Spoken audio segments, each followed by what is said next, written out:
And now, here's Gene Steinberg. You're in the Paracast with Gene Steinberg. Our co-host is Chris O'Brien. And there was a comment on iTunes reviewing the Paracast recently saying, you know what, we're so skeptical that I can't get any guests except for my close friends. And I think, who are my close friends? So let's see. Well, for example, Stan Friedman's one of my close friends. Jerome Clark is a friend, not a close friend, but somebody I've known for many years. Jim Mosley, Alan Greenfield, Tim Beckley. Gee, there's a lot of people I know who come on the show, so I guess if I stay with my close friends, I'm doing pretty well. And today I've got another friend, and at one time we knew each other quite well, but we haven't talked in over 40 years. And you wonder, we have actually spent, prior to this interview, about 6 or 7 minutes on the phone getting reacquainted. And now that we're reacquainted, I'll acquaint him with you because he's someone maybe you haven't heard about, but he has a lot of knowledge and has done extensive research into UFOs and related mysteries. He's Dave Halperin. He's author of a new book called Journal of a UFO Investigator, which happens to be a novel. We'll get to the book later on. Dave, 45 years later, how's it going, man? Enjoying life, Gene.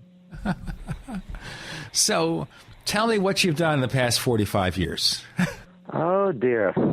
Well, I started out as a teenage UFO investigator about in the early and middle 60s, and that was when we knew each other fairly well.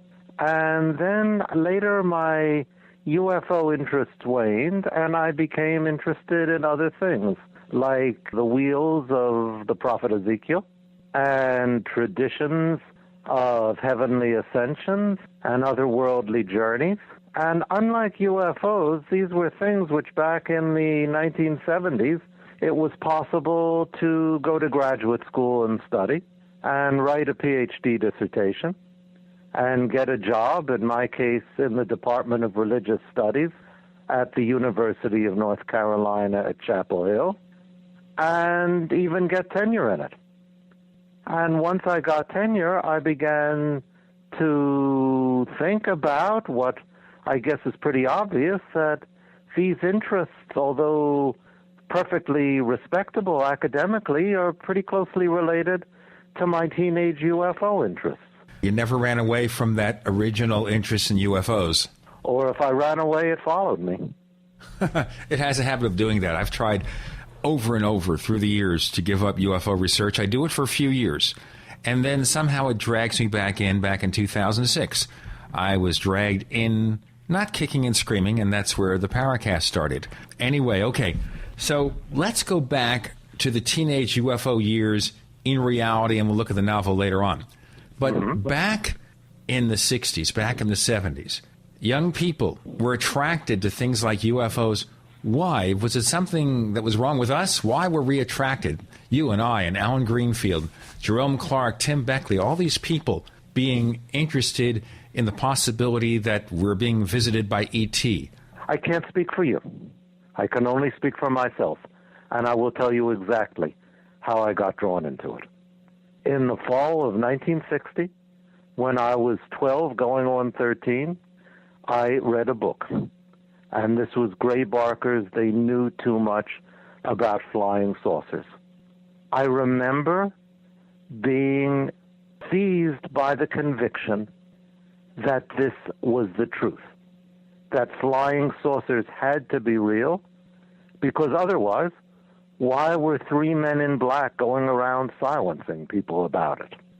I know this because I've reread a column I wrote for my school newspaper on flying saucers. I didn't yet call them UFOs. That initially I didn't believe they were from other planets. So that the subject fascinated me, not because I thought they were extraterrestrial, but for some other reason. And I think I can guess at that reason. Now, I will tell you this, knowing that probably anybody who reads my novel can guess that this part is autobiographical. That in our household, which was a family consisting of me, my father, and my mother, we had a terrible secret that none of us dared to speak with each other about. And that was that my mother was not merely a semi-invalid, as we called her, but that she was slowly dying of an incurable heart disease. So when I read Gray Barker's stories about the terrible secret that 3 men in black visit you if you even come even close to it and force you not to talk about it, this seemed to me a true and faithful mirror of reality as I knew it, and the reality that nobody else would talk about. So for that reason, I became convinced this was real. In retrospect, I think more and more people realize that Gray Barker was a very good storyteller. He'd take the truth and sometimes add a little bit more than the truth to his stories, to his books, to his magazine articles, more so as he got older. Did you come to that realization too at any point in time? Oh, I think so. But I think there's something else true, that Gray Barker had his own secret. Can we talk about that? Absolutely. We had a story here. As a matter of fact, we had an episode. We featured the movie Shades of Grey, this biography of Gray Barker about his life. And yes, we had Jim Mosley on. We had people who knew Gray Barker in addition to Jim, so certainly there are no secrets here. Yes, and the secret no longer seems quite as terrible as it would have in the 1950s. And the secret, for those of your listeners who are not familiar with it, is that Gray Barker was gay. And let's hope that we're moving into an era in which no one can even understand why that should be kept secret at all. But certainly in the context of West Virginia around the middle of the last century, Gray Barker was carrying a terrific, terrible, unrevealable secret. And I think that whatever his distortions, whatever his fabrications, whatever his, let's give it the finest term we can, myth-making, was in that book. It's informed by his own terrible secret, and that gives it the feel of authenticity. So in a sense, knowing he had to keep a terrible secret, he could extrapolate and see how other people were keeping their own terrible secrets. Again, assuming that the secret at one time was considered terrible. Of course, it's not today. Yeah, or he could, let's just put it a little bit differently from the way you did, that he could infuse whatever may have happened to Albert Bender and perhaps the other people he writes about with an authentic feeling of terror and the need to keep something secret. And I think it was this authentic feeling that spoke to me when I read his book and convinced me, yes, this is the truth. The people who say these things are not real, they are the liars. With regard to UFOs, I think a lot of people came to that realization for different reasons. But do you believe there really are or were men in black? Oh boy, I am hesitating here because the answer is no and yes and no. Well. Okay, I think Bender was probably visited by somebody. I don't know who or why. I've read Mike Swords' theory that government red hunters, this was the McCarthy era, of course, 1953, that government red hunters picked up on the name of Bender's organization, the International Flying Saucer Bureau. The word international rang alarm bells. They thought it was a Communist Front organization and stopped by to find out. That, to me, is the most plausible theory. And we'll go into more theories in a moment. We have David Halperin. His new book is called Journal of a UFO Investigator. It's a novel about the teen UFO years. I'm going to ask him if I'm in the book, because I'll tell you why in a moment. I'm Gene Steinberg. You're in the Paracast.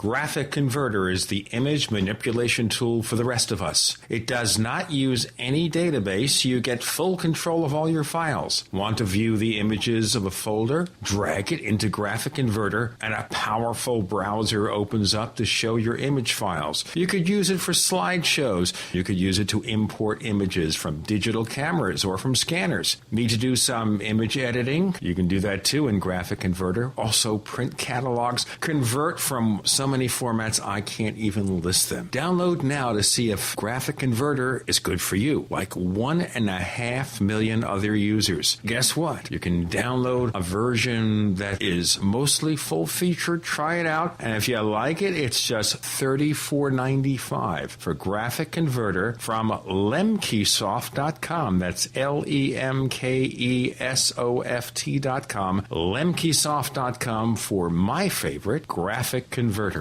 Making the right decisions is a challenge to investors. Are we going to see economic growth, slide into a recession, or at worst, depression? Hi, Ted Anderson from Midas Resources. We all know when a company acts irresponsibly, divesting ourselves in a move towards safety is prudent. When the market becomes volatile, U.S. Treasuries are a safe haven. But what do you do when the U.S. government overextends itself and spends beyond its means? Many investors are turning toward gold as a common-sense alternative to traditional paper investments. Midas Resources has put together a powerful book titled 10 Reasons to Own Gold, discussing costs, benefits, risks, featuring full-color illustrations, weights, and measures. The book is free and can be yours by calling 800-686-2237. Paper investments are dwarfed by gold's 6,000-year history. Discover how gold may be right for you and your IRA by calling 800-686-2237. Whether buying or it's time for you to sell, the book is free. Call 800-686-2237. Skip the long lines and high prices at the florist, because right now at proflowers.com, you can get 2 dozen assorted roses with a free glass vase and a free box of chocolates for just $29.99. Just visit proflowers.com, look for the radio microphone in the upper right corner, and enter the secret code 4444. Unlike overpriced flowers at the florist, which sit in the cooler for days, our flowers are sent fresh cut from the fields and are guaranteed to stay fresh and beautiful for at least 7 full days. Just visit proflowers.com today to get 2 dozen assorted roses with a free glass vase and free chocolates for only $29.99. Order now and pick the delivery date you want. It's guaranteed. But hurry, because Valentine's Day is this Monday, and our special offer ends this Friday. The only way to get this amazing deal is to visit proflowers.com. Look for the radio microphone in the upper right corner and enter the secret code 4444. This is not a drill. Repeat, this is not a drill.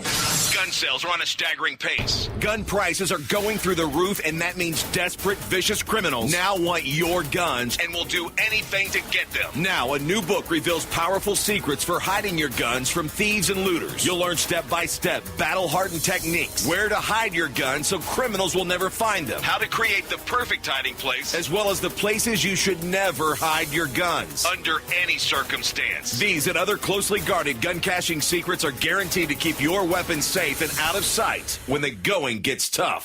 But listen up. For security reasons, the Hide Your Guns book and even the website may disappear without warning at any time. Go to hideyourguns.com. That's hideyourguns.com. Or call 877-327-0365 before they come for your guns. Hideyourguns.com right now. Right now.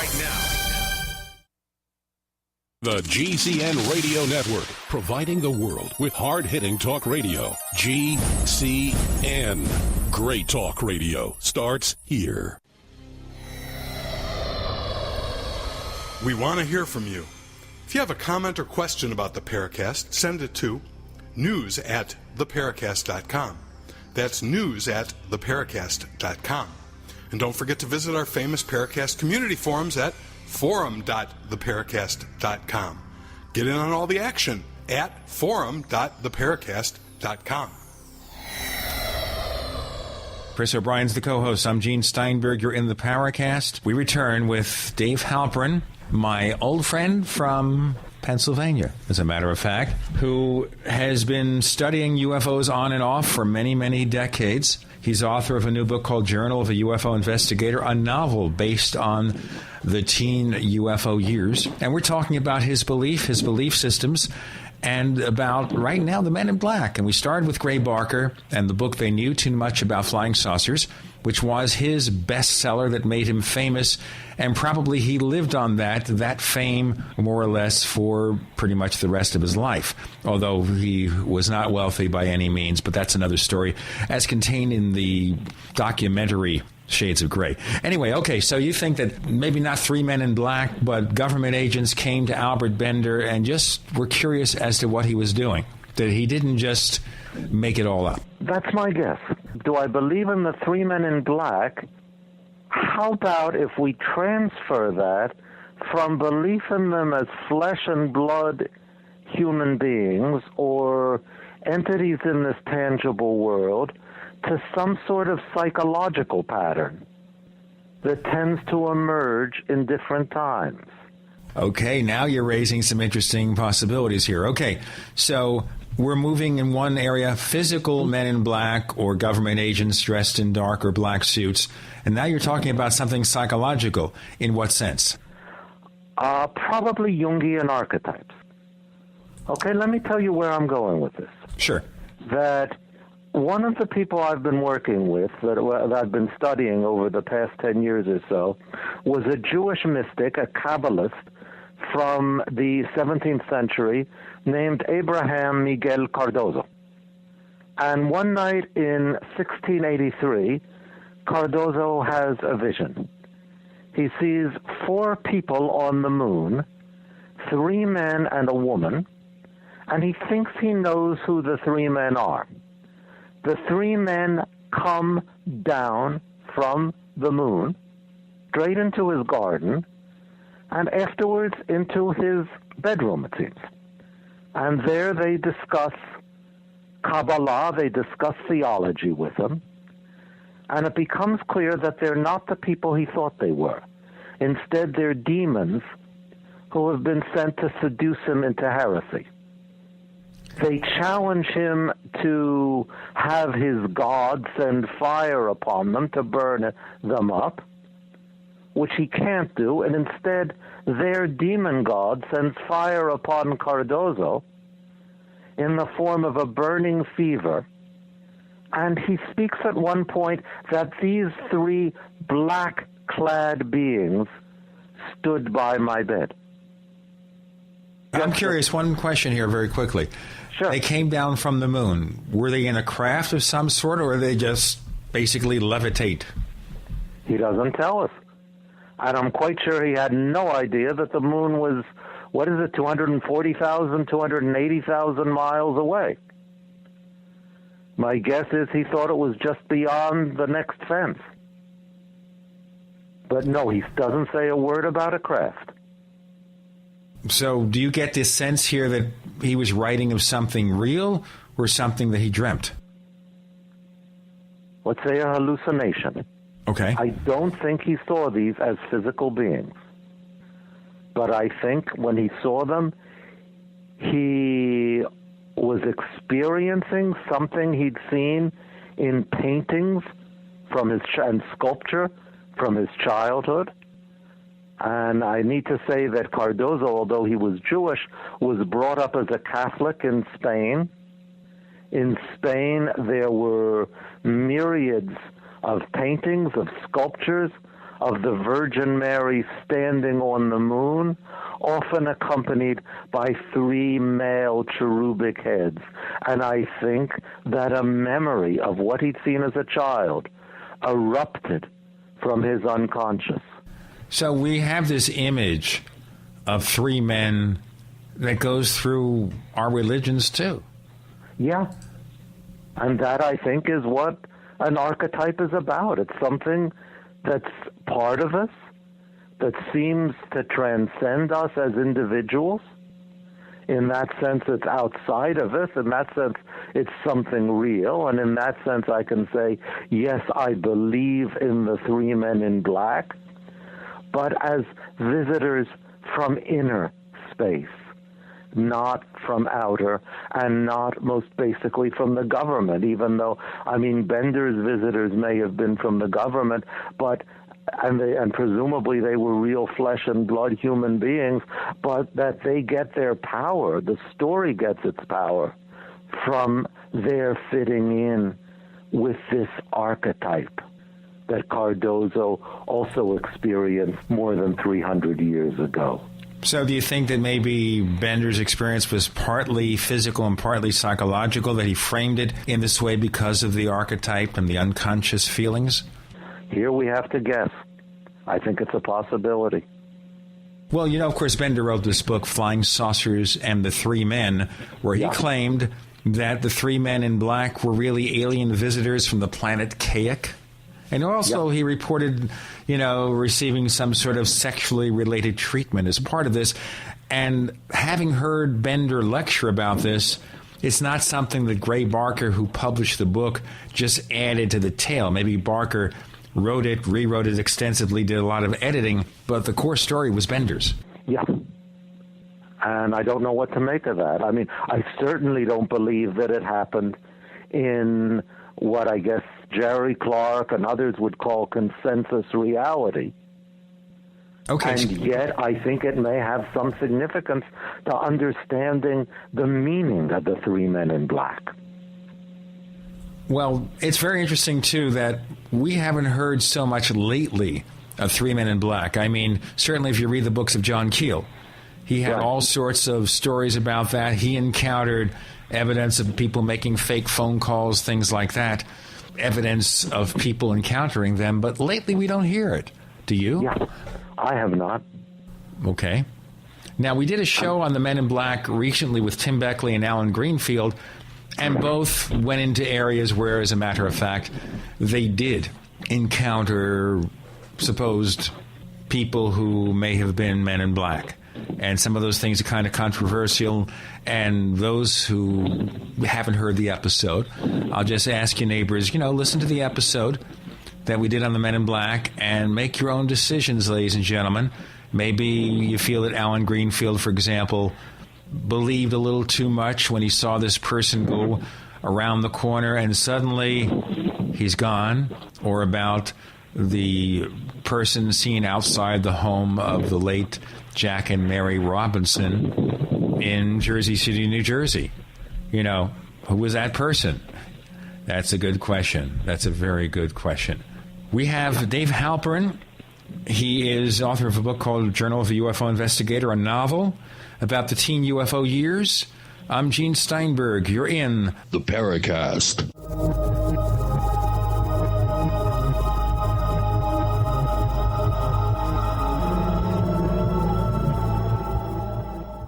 Don't complain about your cable bill going up and up and up. Do something about it. Grab a pencil and jot down this special number, 1-877-804-MY-TV. The more cable TV rates go up, the better digital satellite TV looks. So, disable the cable and get more of your favorite channels in 100% digital quality for less money. Call 1-877-804-MY-TV right now to sign up for packages starting as low as $19.99 and up to 4 rooms. And there's no equipment to buy. That includes your free HD TV upgrade, your free DVR upgrade, and your free professional installation. And the best part, the pristine digital picture and sound. Call 1-877-804-MY-TV. So, what are you waiting for? Pull out your major credit or debit card. Call 1-877-804-MY-TV. 1-877-804-MY-TV. Disable the cable, cut costs, and get more. Call 1-877-804-MY-TV. 1-877-804-MY-TV. If you owe money to the IRS, you can't make the problem go away by yourself. But with the help of Dan Pilla, you can get your problem solved once and for all. Hi, I'm Dan Pilla. For 30 years, I've helped thousands of people solve their tax debt problem, and I can help you solve yours too. We take a very simple but proven 3-step approach to solving your problem. First, we stabilize IRS collection actions so you don't have to worry about the IRS seizing your bank account or paycheck. Next, we build a comprehensive plan to get your tax debt reduced to the fullest extent possible, sometimes even completely eliminated. And finally, we work with you every step of the way to get your problem solved once and for all.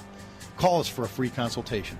Call 1-800-346-6829. We'll work together to get your problem solved, guaranteed. Dan Pilla has been protecting taxpayers from the IRS for 3 decades, and he can help you too.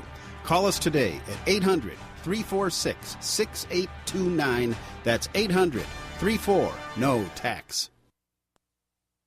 Where have all the military surplus stores gone? Don't worry, you don't need one, because everything you need at Military Surplus is at MaineMilitary.com. That's M-A-I-N-E Military.com, one of the last surviving true military surplus stores in the country. Go online now to MaineMilitary.com and discover a source for hard-to-find surplus items at true surplus prices. Surplus gun cleaning kits as low as $2.99. Complete chemical suits as low as $11.99. See our huge selection of gas masks, filters, and accessories. Finish and M10 gas masks are 3 for $30, and Swiss filters are 3 for $12. Searching for Strike Anywhere matches? MaineMilitary.com has them, plus a whole new product line of survival and first aid kits and lots more. Get free shipping on orders over $50 only at MaineMilitary.com. That's M-A-I-N-E Military.com, or call 877-608-0179, 877-608-0179. MaineMilitary.com, the Maine name in military supply.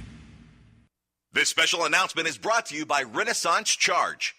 Have you ever wondered if you could make your car run on 100% electric power for free? It is now possible. How about a simple device that is both a super efficient motor and a free energy generator at the same time? What if this could also be used to restore useless batteries and save you lots of money? Because our customers asked for it, we have organized a Renaissance Charge Conference Workshop on July 29th to July 31st at the beautiful Coeur d'Alene Resort in Idaho. Not only will you see these fascinating energizers, but you will be able to build some alongside genius inventor John Bedini. Participate in this truly historic event featuring our cutting-edge alternative energy Tesla technology. Register early for the best seats and advanced workshop by visiting rcharge.com. That's r-charge.com for details. Or call 208-772-4514. That's 208-772-4514. America's #1 source for independent talk radio for over a decade. We are the GCN Radio Network. This is Jerome Clark, author of the UFO Encyclopedia and other books. You're listening to the Paracast.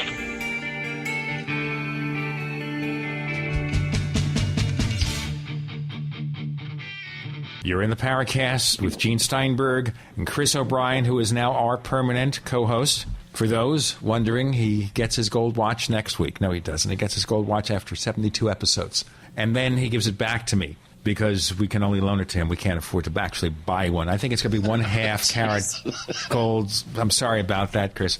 Our guest this week, my old dear friend, Dave Halperin. We've rediscovered him after all these years. I'm really happy to enjoy what he has to say, his extensive knowledge about ancient studies and UFOs.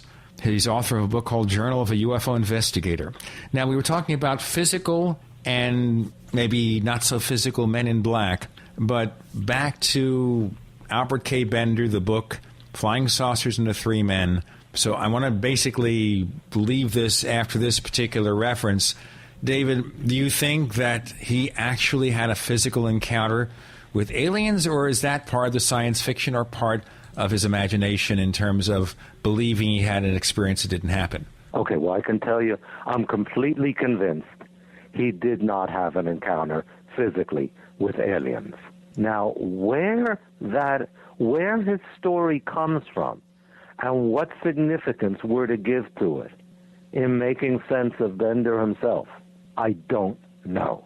It is really striking to me, Gene, that I think you're referring to that episode where he's taken aboard a UFO and there's 3 women wearing tight uniforms and they massage every part of his body without exception. Oh, yes. I remember when Jim Mosley reviewed that book in Saucer News. And he was going wild over that segment, as you might expect. And it's only one incidental throwaway remark. And we only can infer what went on from that without exception. And I can't remember whether Bender italicizes that or not. And yet, I think probably Mosley's instinct was correct. That experience with the three women, or the imagined experience, as I would think, was something pivotal to Bender's story. So you think that sexual innuendo there, that has something to do with the original report of being visited by three men? That I don't know, and I don't know how these things fit together. But it does strike me that unobtrusive remark of Bender's seems to be so well remembered, and I really believe that how people receive what you say, how people report what you say, may point to the inner meaning of what you've said. Am I coming across here? Oh, yeah. I think I understand perfectly what you're saying, Chris. Yeah. Well, okay, let's look at some of the definitions here. We seem to see that these beings, whoever they are, seem to come in groups of three. Is there some symbolism about that? Well, what strikes me, and the reason why I raise that with you, is that as far as I know, Bender's the only one who experiences them as three. And correct me if I'm wrong here, but I don't recall another case of the number three actually occurring in the lore. And yet we remember them as three, which leads me to think there is something archetypal about that number, something connected with Cardozo's three men in black from the moon. And the model that I would use to interpret it would be the Jungian archetype of the quaternity, that there is something embedded in our, I'm going to go so far as to say collective psyche, though I know I'm getting onto to extremely thin ice here, something embedded in our collective psyche that sees a significance in the number 4, of which the fourth member is different from the other three. And where you've got a threesome, it may be a quaternity that's been in some way mutilated and abridged. Now, if you ask me who is the fourth to Bender's three men in black, I've got to admit I don't know. But I think the persistence of that number suggests that there's something about it that our psyches respond to. That makes sense to me. You don't have to worry about talking about Jung around me. I'm a real an aficionado. In fact, I got a copy of the Red Book. I don't know if you've heard about this, but all his journals from 1916 through 1932 were released by the family in this huge 2-foot-tall book. Yes. And Jung, I think for mainstream nuts and bolts ufology does not get a fair shake. I think there is something to the collective unconscious. I don't care what Jerry Clark says. I don't care what Stanton Friedman says. They're missing the boat as far as I'm concerned. There's tremendous importance in examining the collective human unconscious as it relates to paranormal subjects and especially ufology. So I applaud you on that analogy. But now I have to ask you a question, Chris. Did Jerry deny the relevance of Jung, or simply deny that this was the core of the mystery? Well, it's funny. In one breath, he was saying that there's no such thing as a collective unconscious, that he didn't believe in that. And then he went on to describe a scenario where something akin to an out-of-the-box theory has all of us sort of manifesting this together, which sounds like he was denying it and agreeing with it in the same, practically the same breath. So, no, he was really down on Vallée and Jung and just the whole idea of collectively manifesting phenomena, which I think is going on personally.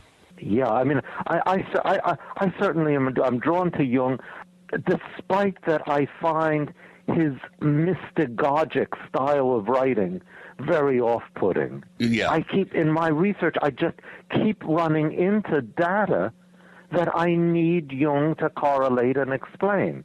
like the 3 men from the moon accompanied by a woman that I talked with Gene about earlier, whom the Jewish mystic Abraham Cardozo sees in 1683. I think I have my differences with Jerry, but I'm not sure they, from my own perspective, that they're quite that sharp. It's just, to me, it's just a question of emphasis, that he sees the essential issue as being the event anomaly, which I guess I don't know that I'm qualified to talk about, although I tend to be skeptical about it, whereas I see the essence as being in the experience anomaly and what inside us that may be coming from.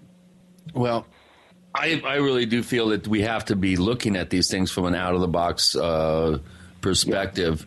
And I think Jung, although I don't agree with everything that he postulates, and I do have a problem with some of his languaging, as you do, I do really have a sense that there is a collective manifestation of phenomenon going on. And the human mind tends to revert to archetypal primal symbols, and when it's faced with the unknown. And I found that I've interviewed thousands of witnesses as a field investigator over the years, and I've noticed this tendency for people to get very basic when they describe their emotional state after an experience, when they describe the details of something that is, in their mind, fear-based especially. And you see it in the New Age as well. There seems to be a knee-jerk reaction to this stuff to go to very positive archetypal symbols, and this is something, again, that I don't really feel gets enough attention in this field. And I thank you for for bringing this up. This is an important issue for me. We'll get into more of this in a moment. We have David Halperin, author of a novel, Journal of a UFO Investigator, longtime researcher into UFOs, especially involving ancient studies and so forth and so on. We'll get into that in a moment. I'm Gene Steinberg. The co-host is Chris O'Brien. You're in the Paracast.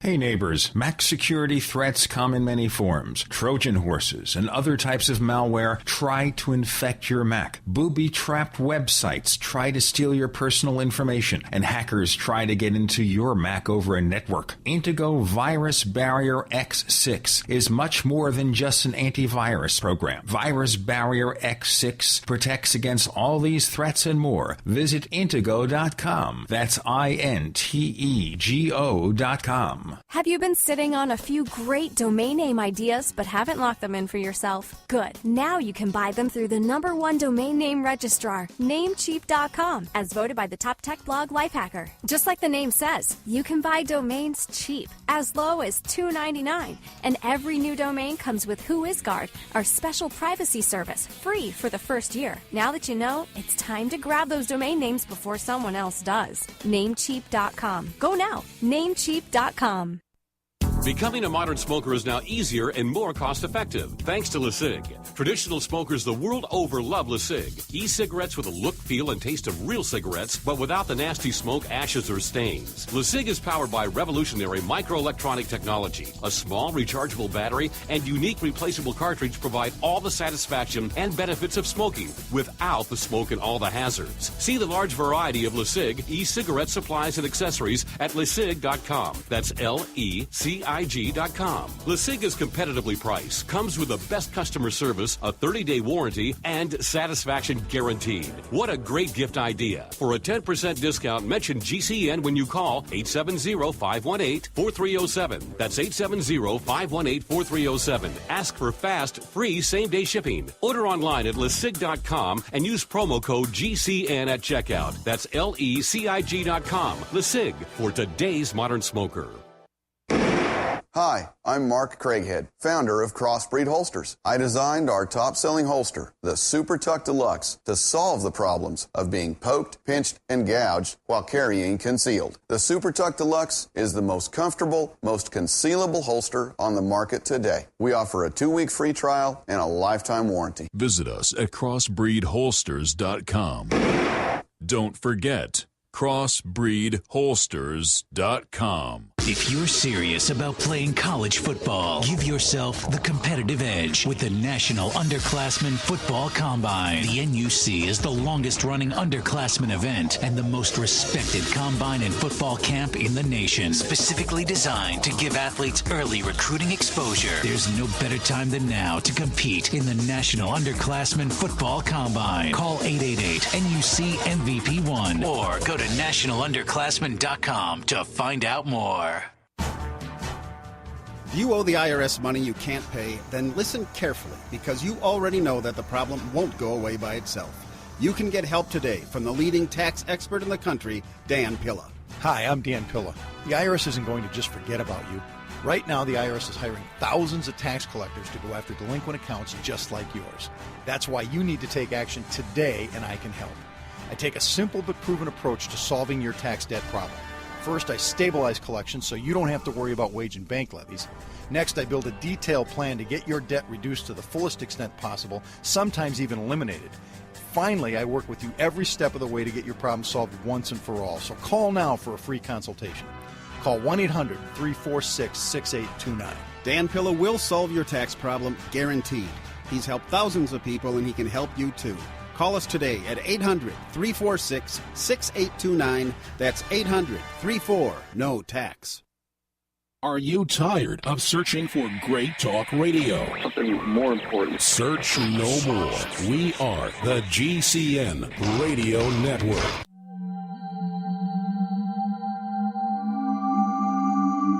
You've entered another dimension. You've entered the Paracast.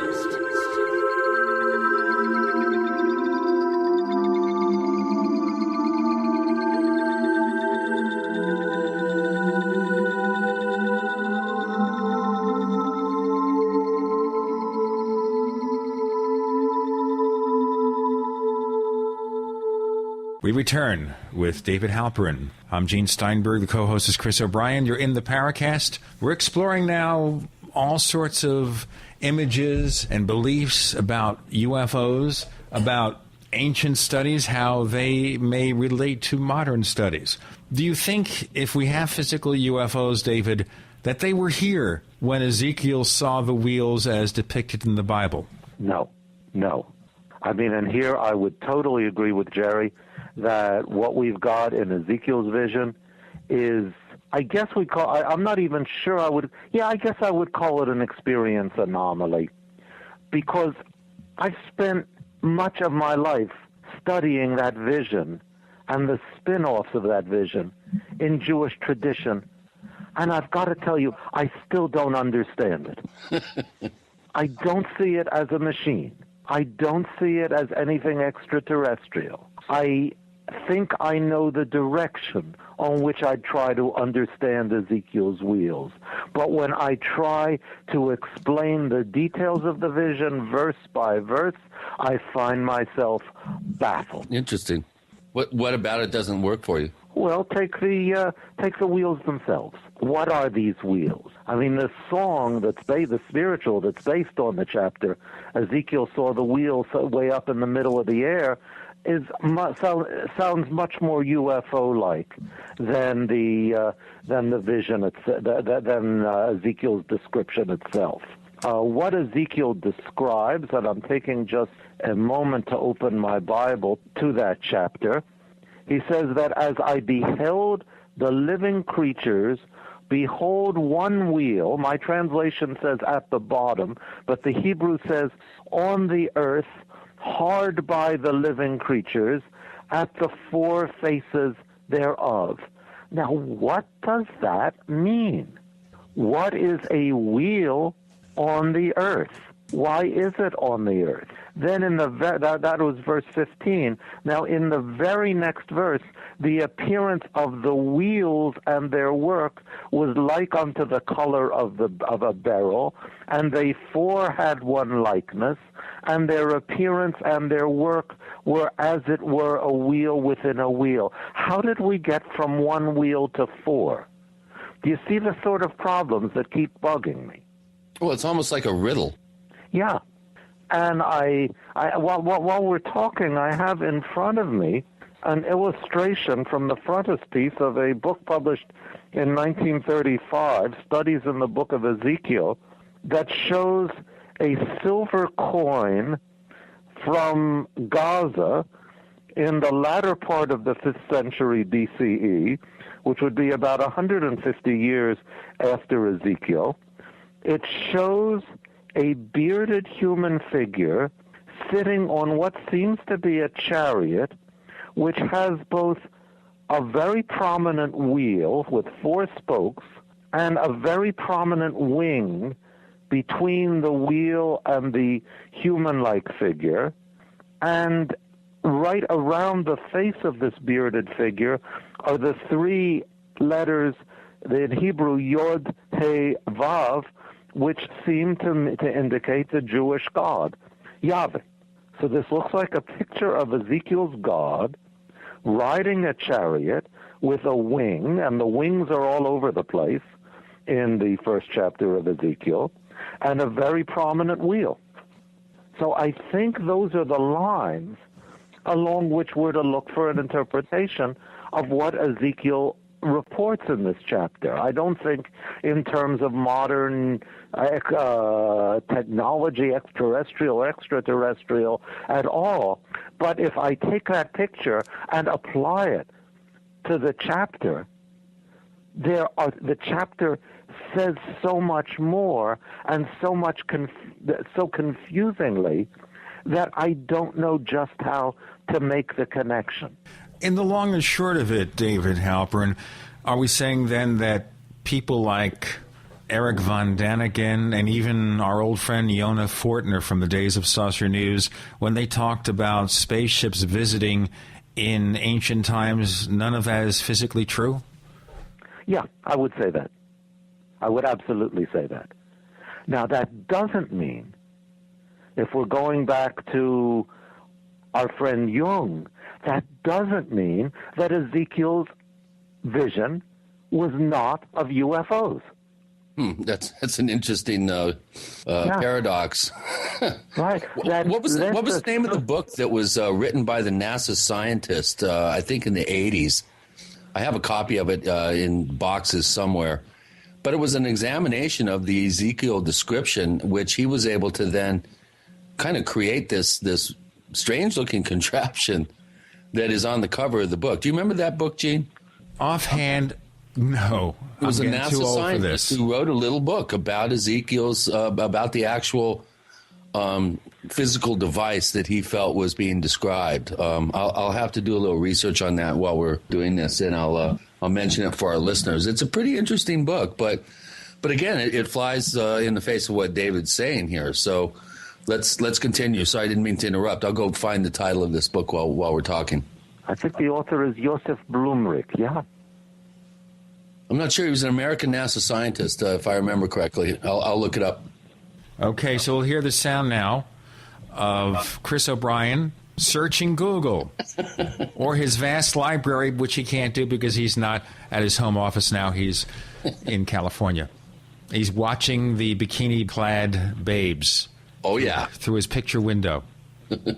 Oh, yeah. I'm right on the beach. That's right. He's talking to us from the beach, folks. Okay? You know, so we always wondered about that, whether this guy is involved in the beach, but now we know that he wants to be a beach bum, which you can't do in Arizona. Okay, so let's go back to what we're talking about here, David. Okay, so if the ancient events that we see in the Bible and elsewhere, if they're not physical UFO visitations, you know, rather than going into various causes that we've already started covering, when do you think the UFO mystery as a physical phenomenon, if it is a physical phenomenon, began? Okay, and there, I think I would start us with 1947, when it becomes, and I'm not sure if I would say as a physical phenomenon, but as a cultural phenomenon. I mean, people have seen odd things in the skies going way, way back. There's no question about that. But it seems to be with the Kenneth Arnold sighting that it becomes an identifiable enigma, that you point, that there's a certain class of mysterious things that are called first flying saucers and then UFOs. Whether there is anything physical present, I do not know. I'm inclined to doubt it, but I've got to say that Jerry Clark is far more qualified to speak to that end than to speak to that aspect of it than I am. But I would just have to say, for myself, I am disinclined to think there is anything physical out of the ordinary. Okay, Maybe would you look into things phenomena. like ultra-terrestrials, like what John Keel was talking about? Is that referring to something that is physical or not so physical? How does Keel use the term ultra-terrestrials? That they're demons. They're here to mess with our heads. Yeah, and I believe in demons as a psychological phenomenon. I think when we talk about our inner demons, it's a very meaningful way to speak of the things that torment us. And I have no doubt that people like the one I keep coming back to, Abraham Cardozo, will experience those demons objectified outside themselves. But I certainly don't think they exist the way rabbits and dogs and cats do, and the way the planet Venus or the moon or the clouds or the meteors do. Well, of course, the question will be asked by our listeners, and the one I'll ask, and we'll probably have to pursue that question in the next segment, and that is, okay, if they can be photographed, if they can be tracked on radar, if they evidently leave physical traces in the ground, how can we say UFOs aren't physical, or at least some aren't physical? And David, you'll hold that answer, and we'll let you respond as soon as we do the station break. We have David Halperin. He has studied the UFO enigma for many, many years from various points of view. He's also the author of this new novel called Journal of a UFO Investigator about the teen UFO years. And we'll revisit that a little bit later in the show. I'm Gene Steinberg. The co-host is Chris O'Brien. You're in the Paracast.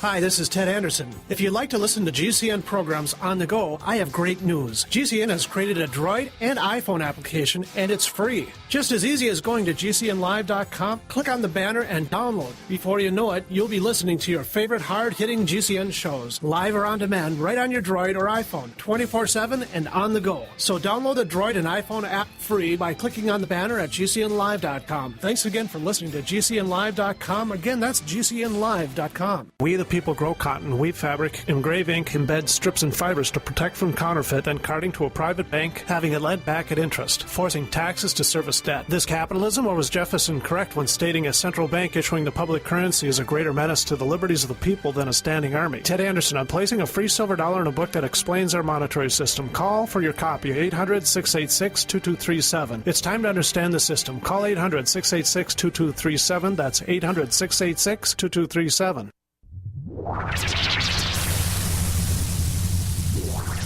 Welcome back to the Paracast, the gold standard of paranormal radio. And now, here's Gene Steinberg.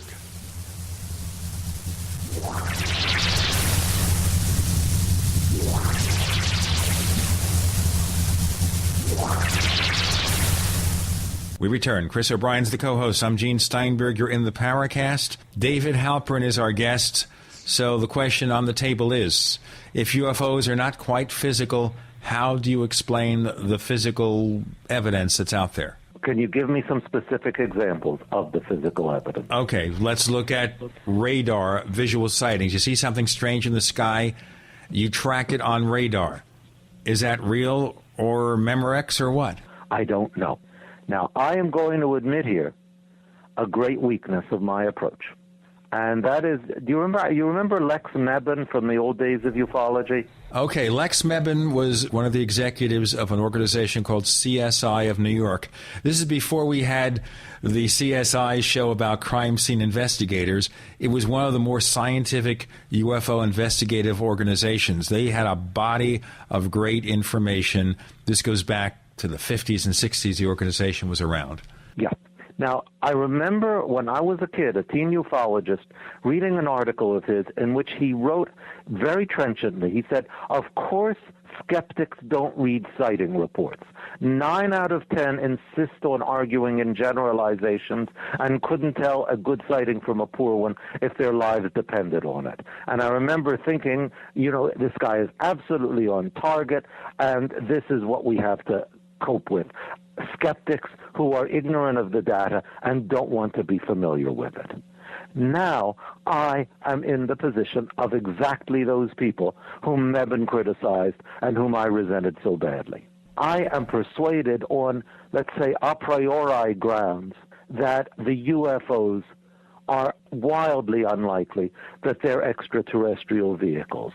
Having come, being at that belief, holding that belief, I do not spend time studying the reports that might convince me otherwise, but rather dismiss them by saying, there must be some explanation. I don't know what it is in each case, and perhaps in many cases I would never, no matter how I studied it, know what it is, know what that explanation is, but there must be an explanation.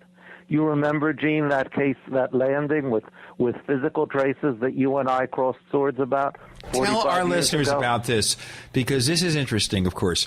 Now, understand, David and I were very good friends as teenagers, but we had sort of a falling out, publicly, as a matter of fact, over a single case in New Jersey. Tell them about the case and about what you discovered.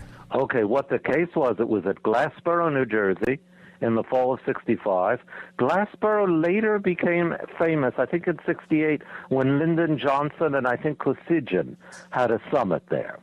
But in 65, it was simply a sleepy town in South Jersey until a UFO landed there and left, I think, a central hole, 3 smaller holes that were pushed into the ground, not dug, as was determined by some investigators, I'm not sure how, by a tripod that had rested there. A branch of a tree had been broken by the UFO that landed. And I remember, Gene, you and I debated that case in public, and you had the temerity to say that it was a hoax. And I defended strongly its authenticity, even though the young man who had dug the holes set off the cherry bomb and told the boys who later made the report that he had seen something land, even though he had confessed. I remember that, yes. Yeah. I mean, I was sure that his confession was like, well, all sorts of people confess to murders just to get in the newspapers. Now, in retrospect, I can see that was absolute nonsense. So this is a public apology? Not exactly an apology, an admission that I was wrong and you were right. Well, I like to be right sometimes, but I respect what you say because I appreciate your intellectual honesty. Because I think some of the problems we have in the UFO field, far too many people, you know what they're going to do? They'll go there and they'll insist till their dying day that an event is true even though it's not. Because really, how often do UFOs land in a place that was an easy bus ride from Levittown, Pennsylvania, where I grew up? It had to be real. Okay, now this is, I think we can go into my motives for believing that so strongly in much more depth. But I guess for the moment I'm using that to illustrate that at least in some cases of physical evidence, it really is not so. Now, you or Jerry or somebody who knows the evidence much better than I do can present me with other cases which I cannot dismiss so easily. So what am I going to do? Do I have, and perhaps this is the basic epistemological question, do I have the right to say that given that the arguments against the physical reality of UFOs seem so strong to me, given that, do I have the right to say dogmatically there must be a natural explanation, be it hoaxes, misinterpretations, whatever, or conceivably some natural phenomenon we don't yet fully understand, that there must be some such explanation even if I can't point to it. I can understand and respect those who say that this is closed-minded dogmatism. I would continue to maintain that it's legitimate and that it's what I need to do if I'm to reserve my powers and my time for the questions that I find interesting. You know, one thing, David, that you could say is you can say, well, okay, this is an unknown phenomenon. We don't know what causes it, and it's possible that phenomenon can cause physical effects even if there's no ET. Yeah, and when you think about it, to say that it's ET is not much different from that. Because I remember when I was a kid, people would say to me, hey, if we had these visitors from other planets, would they just zip around our skies? Wouldn't they announce themselves somehow? Would this go on year after year? And I always had the same counter argument. It's that we don't know what their position is, therefore we can't put ourselves in their position and ask what would they be likely to do. Now, that always seemed to me a convincing counter-argument. I did not grasp that once you say that, calling UFOs extraterrestrial spaceships has no explanatory power whatsoever, because nothing follows from it. Well, yeah, this is, I'm of two minds here. I think we're dealing with a multifarious phenomena. And, there are cases, very good cases, where physical evidence appears to have been obtained. I know Ted Phillips investigated a case in Delphos, Kansas, that left behind fluorescing material that fluoresced, I think, for about a half a day or 18 hours after the object was there. And we've had vitrified soil. Ray Stanford at the Socorro case came up with some incredible evidence, paper with what appeared to be particle beam type burns in it, smoking rabbit brush and chamiso was seen around the landing site by Lonnie Zamora. Samples of the charred plants were taken. I think we do have a body of cases that do reflect some sort of physicality. But again, I'm disagreeing with you on one hand, but I'm also agreeing with you on another hand. I don't see this mystery as being fully manifest as a nuts and bolts phenomenon, and that's not saying that we don't have cases that we obviously have cases that are, I think, very physical in nature, but that's why it makes this whole thing so confusing and so intriguing, at least for people like ourselves here. It's always going to keep you guessing. As soon as you think you have it pinned down, it supplies you with the data to refute any theories or any leanings that you might have. So I do think that there are physical cases, but I think not all of them are. And we'll get into more of those details in a moment with Dave Halperin and his response. We're going to phrase as a cliffhanger. We're going to make his response a cliffhanger because that's the way radio goes, And that way you'll tune in after the announcements and after we take care of a few pieces of business to find out what he's talking about and what he has to say about what Chris commented on with regard to physical trace evidence. Dave Halperin is the author of a book called Journal of a UFO Investigator, coming out this month, a novel. I'm Gene Steinberg. Chris O'Brien's the co-host. You're in the Paracast.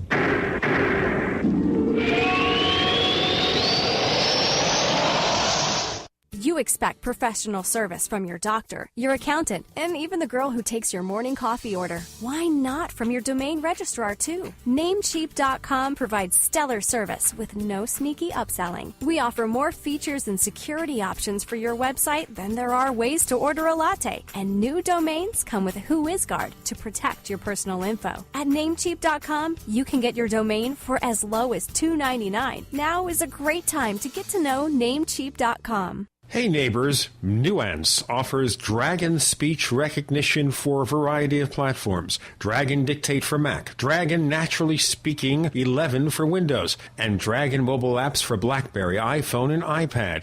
No matter how you compute, Dragon instantly converts what you say into text, helping you be more productive just by talking. Find out more at GetDragon.com. That's GetDragon.com. GetDragon.com. Peter Cronschnabel from Midas Resources. Today is February 4th, 2011. Gold opened this morning at $13.50.10. A 1 ounce gold coin can be purchased for $13.85.26, $6.92.63 for a half ounce, and $3.46.32 for a quarter ounce. $13.85.26, $6.92.63, and $3.46.32. The Constitution and the Bill of Rights have been reduced to old relics politicians ignore, trample with their outlandish, overreaching policies. Your support of the Campaign for Liberty stands in the way of this insidious process. Hi, this is Ted Anderson. I've teamed up with the Campaign for Liberty to offer the authentic proof quarter-ounce pure gold coin. For only $390 plus shipping, Midas will donate $100 to this incredible organization. Help fight big government by ordering your gold coin at 800-686-2237. You get to win twice by owning gold and fighting an overreaching government. Call 800-686-2237. Again, that's 800-686-2237.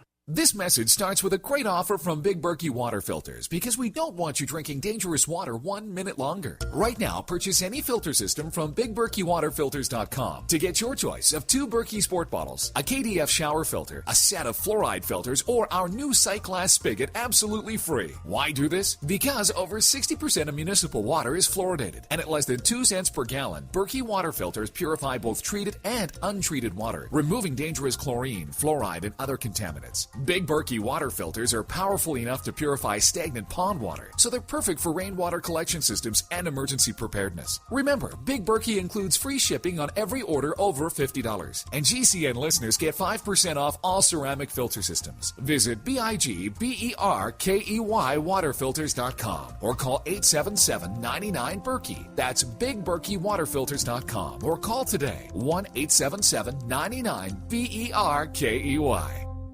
Did you know that drinking pure, high alkaline water is one of the most important factors in maintaining high energy and vibrant health? Most experts agree that the water you drink should be at a pH level of 8 or higher. AlkaVision Plasma pH Drops, available only at alkavision.com, combine a unique formula of only the most alkaline minerals. AlkaVision Plasma pH Drops alkalize your water, ridding the body of harmful toxins, and helps you regain health and energy. Alkalizing your water by simply adding 10 drops of AlkaVision Plasma pH Drops helps the body rid itself of acidic waste, increases oxygen content, and raises the pH of your body to healthy levels. And bacteria and viruses cannot survive in an alkaline high pH environment. Order your bottle of AlkaVision Plasma pH Drops for only $29.95 at alkavision.com. That's ALKAvision.com. Or call 269-409-1776. 269-409-1776. Alkalize your body. Supercharge your health at alkavision.com today.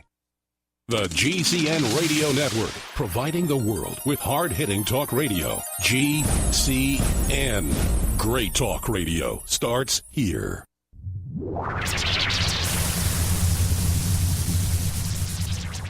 We want to hear from you. If you have a comment or question about the Paracast, send it to news@theparacast.com. That's news@theparacast.com. And if you want to catch up on past episodes, we have hundreds of shows for you to download direct from theparacast.com. That's theparacast.com. Or check us out on iTunes. We return with David Halperin, author of Journal of a UFO Investigator, a novel. Our co-host is Chris O'Brien. I'm Gene Steinberg. You're in the Paracast. Okay, David, I put it to you, the physical traces that Chris is talking about. Okay. Is it still some kind of mental phenomenon? Can we create reality, with our minds or some external force like that? I don't think so, at least not in the way that it would have to be to explain UFO traces. Now, there is an extraordinary book, which I read about 25 years ago. I don't know if either of you are familiar with it, by Morton Schatzman, called The Story of Ruth. About Schatzman was, and I think still is, a psychiatrist, and he dealt with a woman patient who had been sexually abused in her childhood, who was totally functional in her adult life. She had just one very unusual property.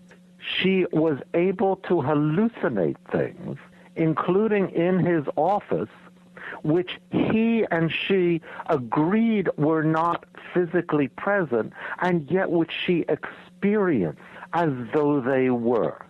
At one point, I think she tried the experiment, I think at home, I don't think it was in his office, of when her husband was away, hallucinating her husband and having very good sex with the hallucinated husband. And she should get workshops. Yeah. And at one point, Schatzman, and this is the thing I most remember of the book, Schatzman quotes a line from Hamlet where Hamlet sees his father's ghost, and he's in his mother's presence, and he says to her, "Do you see nothing?" And she says, "I see nothing, yet all there is, I see." And Schatzman asks, "I wonder, how did she know that all there is, I see?" So I think this book puts into question what our minds can construct of reality, and yet to go so far as to say that our psychological constructions can make holes in the ground, that I would not do. I think Jung himself, in his classic book on flying saucers, says that he doesn't understand how archetypal phenomena can appear on radar screens. Well, how about something? Let's change our focus here a little bit onto another seemingly miraculous type manifestation of phenomenon, and that would be stigmata. I go back to Padre Pio and some of this stigmata, the stigmatists. I'm not sure how you would say plural, but we do have a pretty good evidence that stigmata is a real thing. Padre Pio, of course, the famous priest back in the 50s and 60s, was examined by scientists, and he did indeed have supposedly the wounds of Christ. Now, David, would you think that this is a spontaneous manifestation of faith? Could this be such a psychological fixation on piety and the rest of it that he could actually physically manifest these wounds? Or do you think it's something that's miraculous or something that cannot be explained with modern psychology or modern science? I don't know that those are the only two alternatives. How about if we consider the possibility it might be a perfectly natural phenomenon that's outside the bounds of modern medical thought, but that may be within its bounds in the 22nd or 23rd century? Yeah, well, I mean, yeah, there's always that possibility, but it seems pretty interesting that the wound should correspond with the supposed wounds of Christ and the rest of it. I personally feel that it's probably some sort of psychosomatic effect of extreme devotion and piety and this will to want it so bad subconsciously that it actually occurs. I would agree. I would completely agree. My only caveat would be that I do not know that we yet understand the mechanism. Right. Well, how about if we compound that? How about if we compound that ability of one person to very remarkably affect their own physical body? What's to say that the collective human psyche couldn't manifest a real phenomenon? You know, this is something that I don't think enough people have done work on it as it relates to the paranormal, as it relates to UFOs. We do suspect that young, troubled adolescent girls tend to be the ones that are at the center of a poltergeist outbreak. Here's another example of physical manifestation of phenomena that seems to be centered around a triggering individual. And, you know, I think quite a bit of study has been done over the years, actually for over 100 years, on the poltergeist phenomena. And there does seem to be what appears to be a relationship between young adolescents and the manifestation of poltergeist type effects. So I think that there's wiggle room on both sides of this particular argument. Well, I mean, Freud's favorite quotation was, "There are more things in heaven and earth, Horatio, than dreamt of in your philosophy." And then there's probably even more than that. Yeah. Do you know the story about Freud and that quotation? It's told in the unabridged version of Jones's biography of Freud, that Ernest Jones, one of Freud's early disciples, was sitting up late with him. I guess they were up 2 and 3 in the morning, and Freud was telling ghost stories. And Jones kept saying, no, this can't be. You can't believe this. And Freud just kept saying, there are more things in heaven and earth, Horatio, than dreamt of in your philosophy. And finally, Jones said, look, if you start believing in this stuff, you're going to start believing in angels. And Freud says, yes, and even der lieber Herr, the good Lord. And Jones said afterwards, I assumed he was being ironic, but there was a strange look in his eye that gave me pause. So I think I will be like that 3 o'clock in the morning Freud. Well, you know what? Alan Greenfield and I at 3 or 4 o'clock in the morning, strange, 3 o'clock in the morning, decided that UFOs were really beings and craft from other dimensions. And we looked at this book, this classic fantasy fiction book called The Incomplete Enchanter. On the base of that, which I guess was 2 short novels in one book, as I recall. I read this thing, 12,000 years ago. And we came up with this theory, and then everybody was talking about UFOs from other dimensions. So maybe we caught a wave, but who knows? There's another interesting phenomenon in the UFO field, and it relates to something where you had a connection between ancient ascension traditions and UFO abductions, and I'm going to want to ask you about that when we return. We have David Halperin. He's author of a novel called Journal of a UFO Investigator, about the teen UFO, as they say, experience fictionalized. The co-host is Chris O'Brien. I'm Gene Steinberg. You're in the Paracast.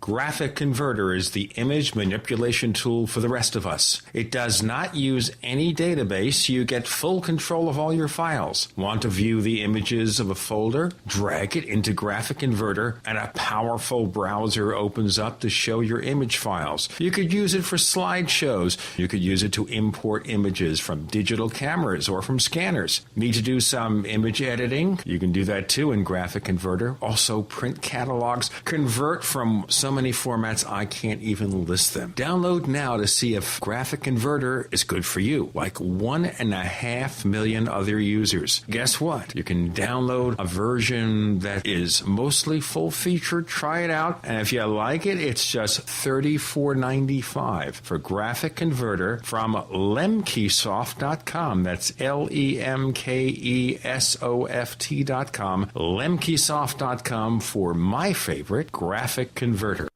If you own a septic system, or if you're facing costly septic system replacement, this message is for you. When you want to stop paying for pump outs and avoid backups, when you've had enough of the foul odors and costly repairs, use BioSafe One Septic Solution. Now there's an easy-to-use, 100% guaranteed answer to all your septic system problems. BioSafe One Septic Solution. BioSafe One is patented and made specifically for all septic systems, and made by the same team of scientists who helped clean up the Exxon Valdez oil spill. BioSafe One decontaminates and removes sludge, stops costly pump outs and repairs, and removes septic system stench, all with a 100% success rate. See what gives BioSafe One Septic Solution the advantage over any other septic product at biosafeone.com. That's BIOSAFEONE.com. biosafeone.com, or call toll free 1-866-424-6663. That's 1-866-424-6663. BioSafe One, the guaranteed bio-friendly, money-saving way to clean your septic system.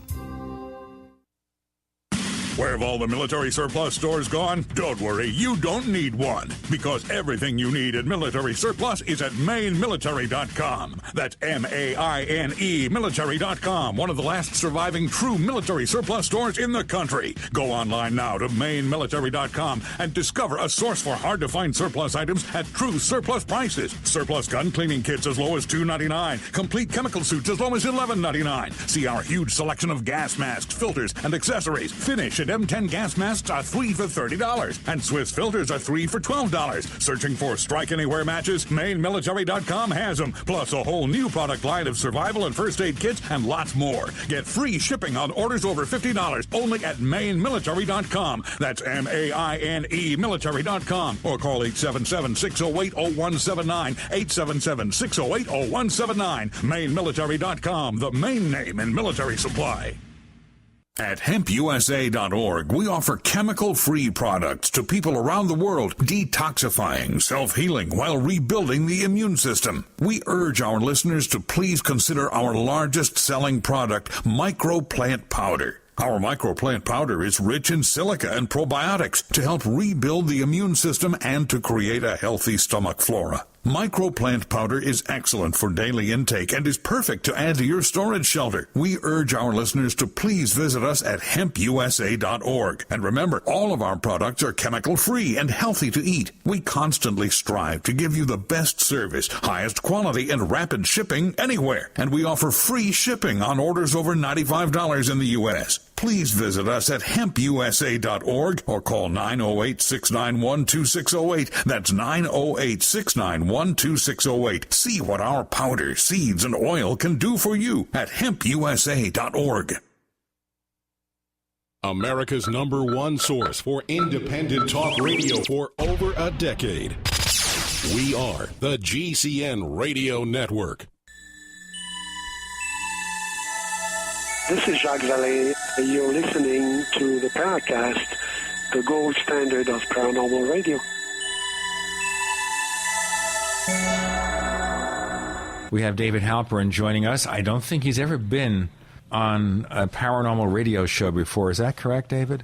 That is correct. This is your debut. After this, it'll be the last you ever do. Chris O'Brien's the co-host. I'm Gene Steinberger in the Paracast. So you're telling me here you wrote this paper comparing the ancient ascension traditions to UFO abductions. I bring it up because there's a big controversy in the UFO field now, as there always is a controversy, this one, about the abductions and methodology of two well-known researchers, Dr. David Jacobs from Temple University and, of course, Bud Hopkins.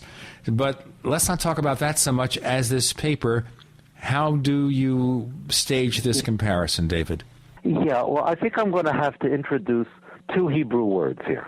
And one of them is Merkava, and that's, you can spell that in English letters as Merkavah, and the other is Hechalot, Hekhalot, and the KH is pronounced as if you're clearing your throat. Now, the Merkava is Hebrew for chariot, and it's usually used to refer to the thing that Ezekiel saw in that vision we're talking about. Now, in ancient times, around in the first 2 or perhaps 3 centuries of the Christian era, the rabbis who put Judaism into the form that we know it today spoke of the Merkava as being a topic that people must not study. You can't study it at all unless you're wise and can understand on your own. It's really pretty dangerous to get involved in it. One boy studied part of the details of Ezekiel's chariot, and fire came forth from that part of the chariot and devoured him.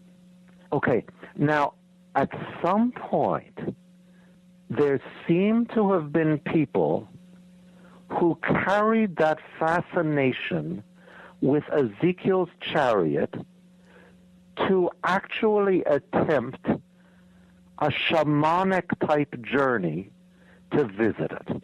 And by shamanic type, I mean that your body stays still, your soul wanders, and you go to see for yourself the things that Ezekiel saw. Or as I would say, you hallucinate, seeing for yourself the things that Ezekiel saw. And there are a number of very strange texts coming down to us. They're in Hebrew. They seem to have been written sometime around the 5th, 6th centuries of the Christian era, called the Hechalot texts, that give descriptions of the worlds of the Merkava, the worlds of the chariot, all the angels, the fiery rivers, all sorts of weird stuff associated with it, and the hymns and the songs that you speak when you want to journey to the chariot, which very oddly is called going down to the chariot.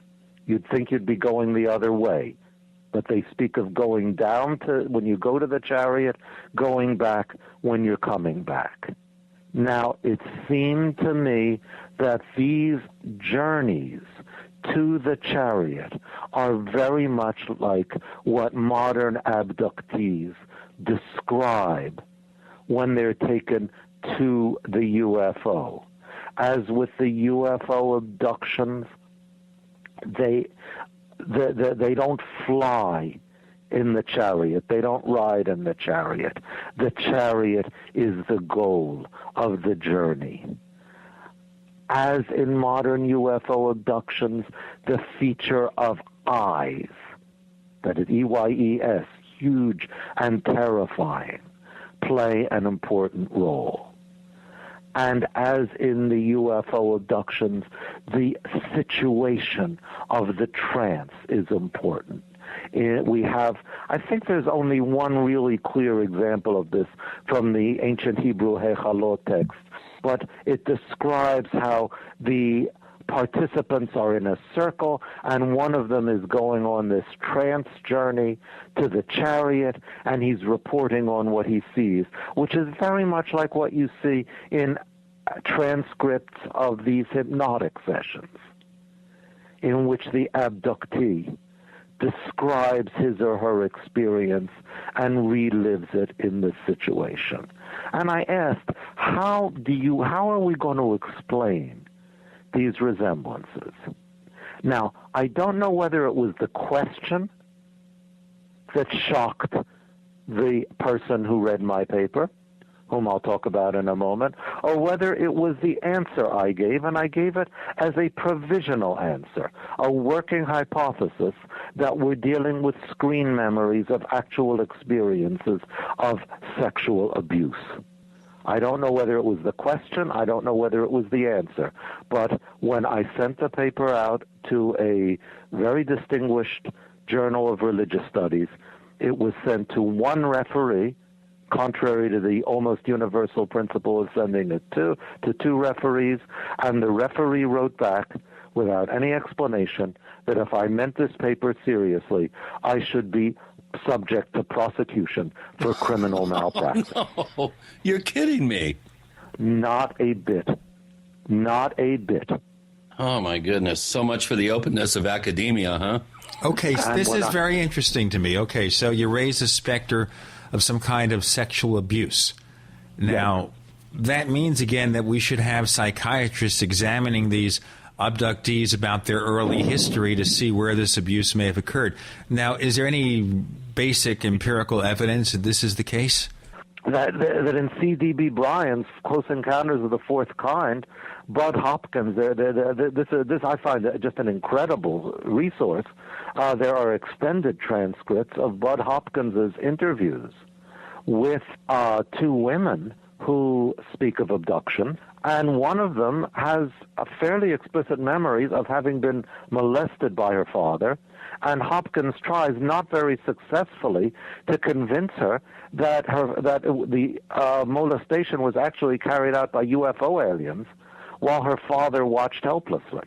Okay, so let's just really summarize this very quickly here as we go on. Okay, so when someone says, oh, E.T. took me aboard their spaceship, and they took sexual samples, or I had intercourse with an alien, this is a reflection in your mind of reinterpreting this horrible sexual abuse at some point in your life. Yes, I offered that as a working hypothesis, and I want to stress that, because although I was able to answer your challenge in terms of giving empirical evidence, I cannot do it across the board. And in fact, you mentioned two of the most distinguished hypnotists who work with UFO abductions. There is a third, of course, that we need to mention, who was in fact, he's now deceased through a tragic accident. This is John Mack, who was professor of psychiatry at Harvard.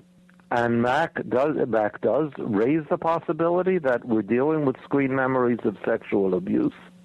He doesn't believe it, and given his expertise, I would take his doubt very seriously. But at the same time, I see many cases where there are just intriguing details in the abduction stories that he presents that one would expect a psychiatrist to follow up on, and he does not. Isn't that unfortunate, too? I mean, whether you agree with the methods of David Jacobs and Bud Hopkins, I mean, I get the sense they're sincere in what they're doing, but the problem being here, and the criticism I make so often of them, is that we need professional therapists to look into these cases. If it's not E.T. abducting us, if there's something else going on in the life histories of these people, you know, they're troubled people. They need some sort of help, and we need to provide it, and evidently they're not getting the kind of help they need. We're helping explain a lot of things here with David Halperin. The book is called Journal of a UFO Investigator. It is a novel, ladies and gentlemen, which means, you know, maybe it's based on fact, ripped from the headlines or their life experiences, but still fiction. Chris O'Brien's the co-host. I'm Gene Steinberg. You're in the Paracast.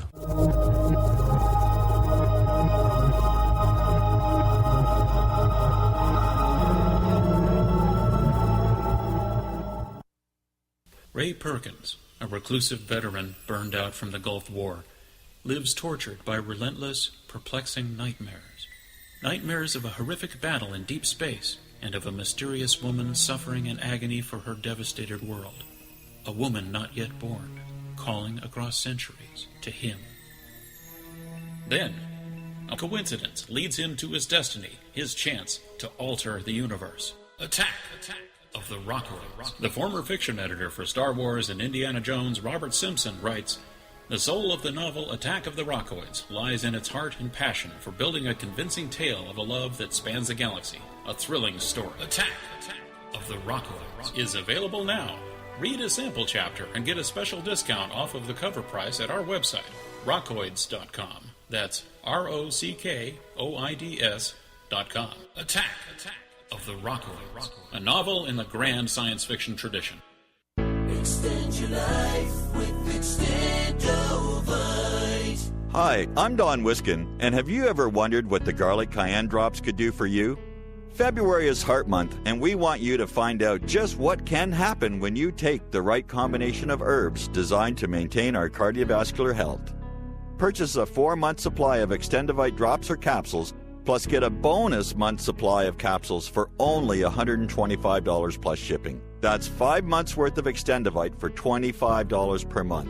This is a Heart Month special to help get you started on your path to better health and ends February 28th. So don't be left out. Find out what Extendovite can do for you.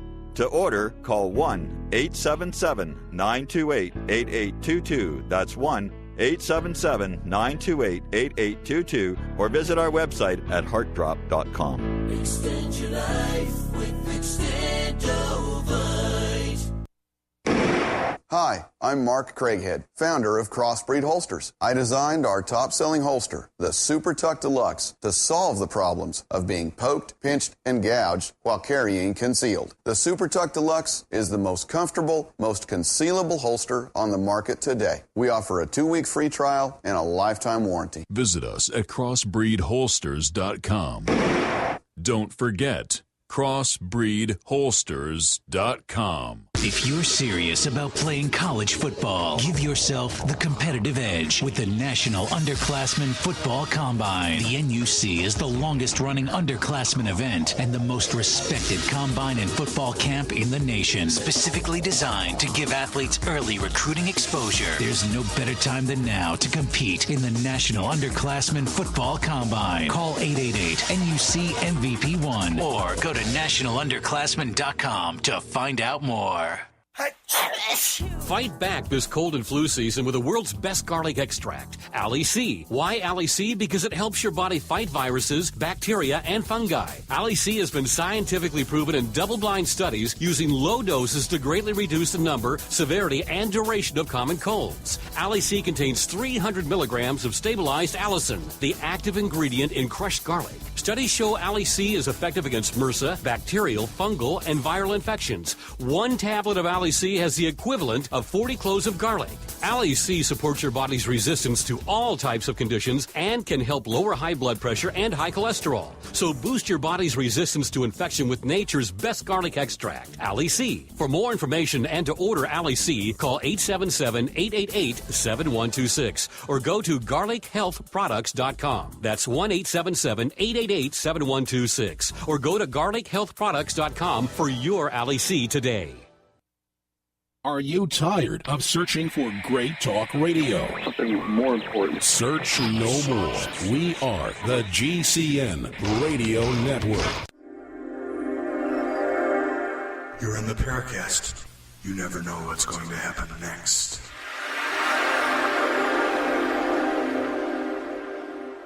We return with David Halperin, and we're talking about UFO abductions. You're in the Paracast with Gene Steinberg and Chris O'Brien. So, okay, and I guess the point I raised here that you were about to answer, David, is that we should be getting professionals in there. These people have problems, even if it's ET, if it's not ET, if it's some psychological disturbance, if it is sexual abuse, it's real serious. We got to deal with it. Yeah, I mean, I don't know. For all I know, it does help them to believe that these are UFO abductions and to be taken seriously by people like Hopkins or David Jacobs, who is a pretty distinguished scholar in his own right. I think he's professor of history at Temple University, and the late John Mack. So I don't know that any harm has been done to these people by the people who've seen them as being abducted by aliens. At the same time, it's possible to question whether there's another interpretation of the data. And to me, one of the primary data is the intense emotional reality that these experiences seem to have for the people, which goes back to the beginning of the abduction tradition, to Betty and Barney Hill, and to what everybody seems to concede, that Barney Hill, when he started recovering the memories of his abduction, was in a state of utter terror. The psychiatrist, who had not one bit of belief in the reality of the abduction, the psychiatrist said he was afraid that Barney Hill was going to throw himself out the office window. He was so scared. So we've got to find some way to account for the intense, the reality of the emotional reaction. Okay, so you're suggesting that maybe there's a possibility that both Barney and Betty Hill were subject to some kind of sexual abuse? Both of them? Possibly, or possibly Barney, because I'm drawing on Philip Klaus, who I know is the late Philip Klaus. Klaus was a very convinced UFO skeptic, and of course Klaus stresses that when he listens to the tapes of Betty Hill, it sounds like she's just going to the store. But he acknowledges that Barney Hill had gone through some absolutely wrenching experience. What it was, I do not know. Now, with Betty, and I've given as my working hypothesis that it's some sort of sexual trauma. But with Betty and Barney Hill, who are the beginning of the UFO abduction tradition, we've got another issue that comes in, and that I think complements the idea of sexual trauma, and that is that Barney was black, Betty was white. And if I ask, how did Barney's ancestors come to this country? My guess would be that they were abducted in the middle of the night and taken to a waiting ship. And that's a very interesting insight. So you're saying there could be some sort of generational process going on where he's got some sort of genetic memory even of a traumatic event that then is manifested in this particular on this particular roadside in New Hampshire. It sounds interesting in theory. I'm not sure if it's workable. You'd have to establish a link between, his great-great-great-grandparents or however many generations back it would be, and his actual, his actual experience. I think the fact that the two of them in the early 60s being together as an interracial couple, I've always felt that's a point that needs to be looked at, I think. But in the overall working hypothesis that you have here about sexual trauma, repressed sexual trauma, and the manifestation of screen imaging to sort of give us this abduction scenario, I'm not sure it may work, at least in my mind. It may work for a sizable percentage of cases, but it's not going to explain all of them by any stretch. I do sense a very deeply psychological, liminal element that's involved in the abduction phenomena, but I don't think that repressed, sexual angst is going to explain all your cases. There's just too many good quality cases out there with too much documentation about a person's personal history for that to be an overarching explanation. What other types of psychological scenarios could we look at to possibly explain maybe some of these other cases? I don't know. But I think you would agree, would you not, that the sexual element in the abduction stories tends to be extremely strong. Yes, it is. It's a theme that tends to run through a majority of cases. Not all, but you do have that what appears on the surface to be a fascination with the human sexual organs, which I find kind of strange. Terrence McKenna came up with a pretty interesting comment. He said he had a hard time believing that there were pro bono proctologists coming to make unannounced house calls from another planet, and that's always been something that's kind of annoyed me about the whole mystery. Is that there does seem to be this preoccupation with human sexuality. And these medieval quality experiments that go on that don't even reflect the level of technology that we have now today in the modern world. And if they're so far advanced of us, why are they stooping to levels of medical procedures that aren't even up to our standards? So there is definitely, I think I agree with you, there is definitely some psychological aspect to many of these cases, and it does seem to center around some sort of sexual trauma. I do agree, but again, it's not a blanket explanation. That it's not a one-size-fits-all explanation. No, I would agree. That was why I was so tentative in my putting it forth. I think I felt like I was shining a flashlight into the darkness, and I don't claim that it illuminated every corner of it. But Chris, I wanted to go back to, because this reminds me of your stigmata. You remember the story of Barney Hill, that one of the symptoms, among the symptoms that drove him and Betty to seek psychiatric help, there were some really serious ones like high blood pressure, ulcers, but there was also one minor but distinctly weird symptom, which was an almost perfect circle of warts that appeared around his groin, which in his recollection, in the memories that came up, were associated with some sort of a suction cup that was put over his genitalia. That's a detail I kind of forgot, but now that you mention it, it rings a bell. Wow. You could come up with other explanations for genital warts in a circular fashion. I won't go there. But that is a detail that you don't hear very often when people bring up the Hill case. I have heard, I think, a tape of his, or portions of the tape of his, I think, wasn't he hypnotically regressed? And then there's a tape out there where he's screaming. And it it definitely sounds like he's reliving something very horrific. Yeah. But a suction cup around the genitalia, I don't know, my mind just... I think we shouldn't go there. But, here's an important point of view here. Okay, we have a lot of people who have made the claim or they have the feeling that they've been abducted.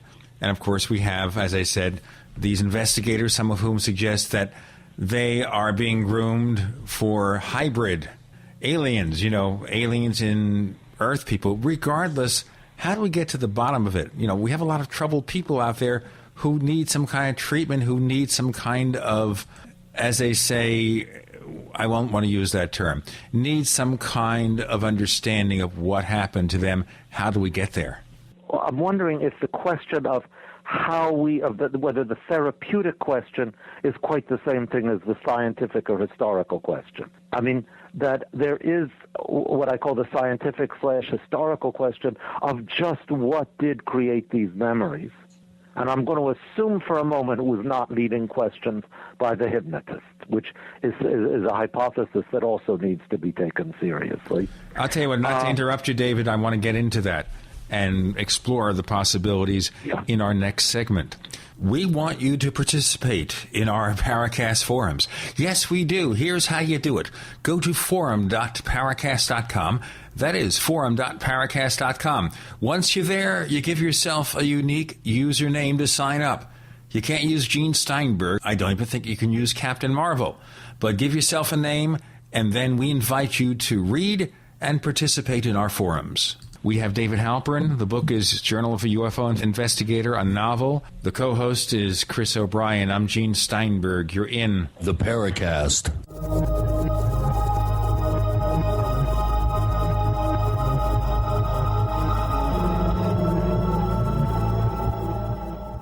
Hi, Ted Anderson announcing a great way to listen to radio on the telephone. By calling 760-569-7700, you'll be hearing GCNlive.com programs in seconds. Come to GCNlive.com, find your favorite host's dedicated phone number, and hear them 24/7. You heard me right. Every show has a dedicated phone number. Stop by GCNlive.com and bookmark their number today. And again, that's 760-569-7700.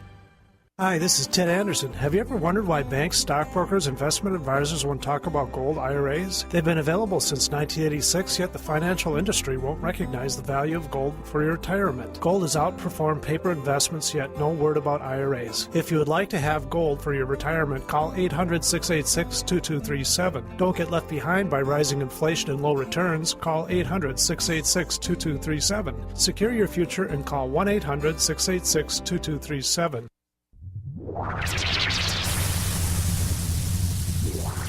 Welcome back to the Paracast, the gold standard of paranormal radio.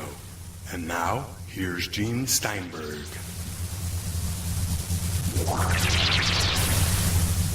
This takes us to the final 4 segments of our episode with David Halperin. And our co-host is Chris O'Brien. I'm Gene Steinberg. You're in the Paracast, and we're exploring, of course, the meaning or possible meaning behind UFO abductions. So let's continue. You started an answer. I had to interrupt you. I'd like you to continue it. Yeah, that I think there's the historical question of what gives rise to these memories or pseudo-memories. And then there is a therapeutic question of, given that you've got people who are in pain, although it seems for the most part functional, given that they're in some pain, how best do you ease their pain, increase their functionality? And the two answers may not be the same. It may be more useful for them to believe that they've been abducted by extraterrestrial beings, but that does not make that the correct answer to the historical scientific question. Am I making sense there? Right. In other words, in some cases, the screen memory may be healthier for the individual than having to go through the shock and trauma of reliving the real thing, is what you're kind of referring to, correct? Yeah, something like that. I mean, I don't know just how you deal. What is the best way of dealing with traumatized people? You know, that's a tough one, and that's why, again, going back to Gene's comment that we really do need to bring the powers of modern psychology and maybe psychiatry into this whole abduction field, because there's too many people playing with dynamite out there when they're using hypnotic regression to bring troubled people back into a place of reliving certain very traumatic events, whether they be real or screen memories. And I really do agree with Gene that we need to have trained professionals doing this type of work, and that an amateur could, have the best of intentions, but could accidentally really create some further problems, I think, psychologically for some of these folks. Yeah. I mean, I don't know. I would wonder, is there any documented case of people being injured by being hypnotized by people like Bud Hopkins or David Jacobs. How do you know? I mean, we have this one claim by a woman in New Zealand who claims she was mentally abused by David Jacobs, but that's, of course, controversial and still subject to dispute. But then if a person is made to believe something that didn't happen, they think that, you know what, E.T. came down here, took your sperm, raped you, whatever, and they're creating hybrid beings. Maybe you even have hybrid children. You know, that's a pretty nasty state of affairs if it's true. And if you believe something that's false, it doesn't help you resolve the conflict within you. Okay, I would accept that. And I wonder if I could polemicize for a moment sort of in support of my kind of a priori turning away from the ET hypothesis, to say, if we ask what makes more sense to explain highly sexualized memories, is it experiments by extraterrestrial beings who we don't know why they should be so interested in our sexual equipment, or memories that relate to that come from within us because we're going to be really interested in our own sexual equipment? It would seem to me the second alternative makes a heck of a lot more sense. And then you've still, again, the acceptance. So, okay, so do you have a proposal here to offer about getting more professionals in here to understand what's going on? Because certainly if someone is sexually abused, we want to find out who the offender is, a family member or somebody who is not part of the family. Certainly if this is happening from not just a psychological standpoint, but from a legal standpoint, we have to get to the bottom of it.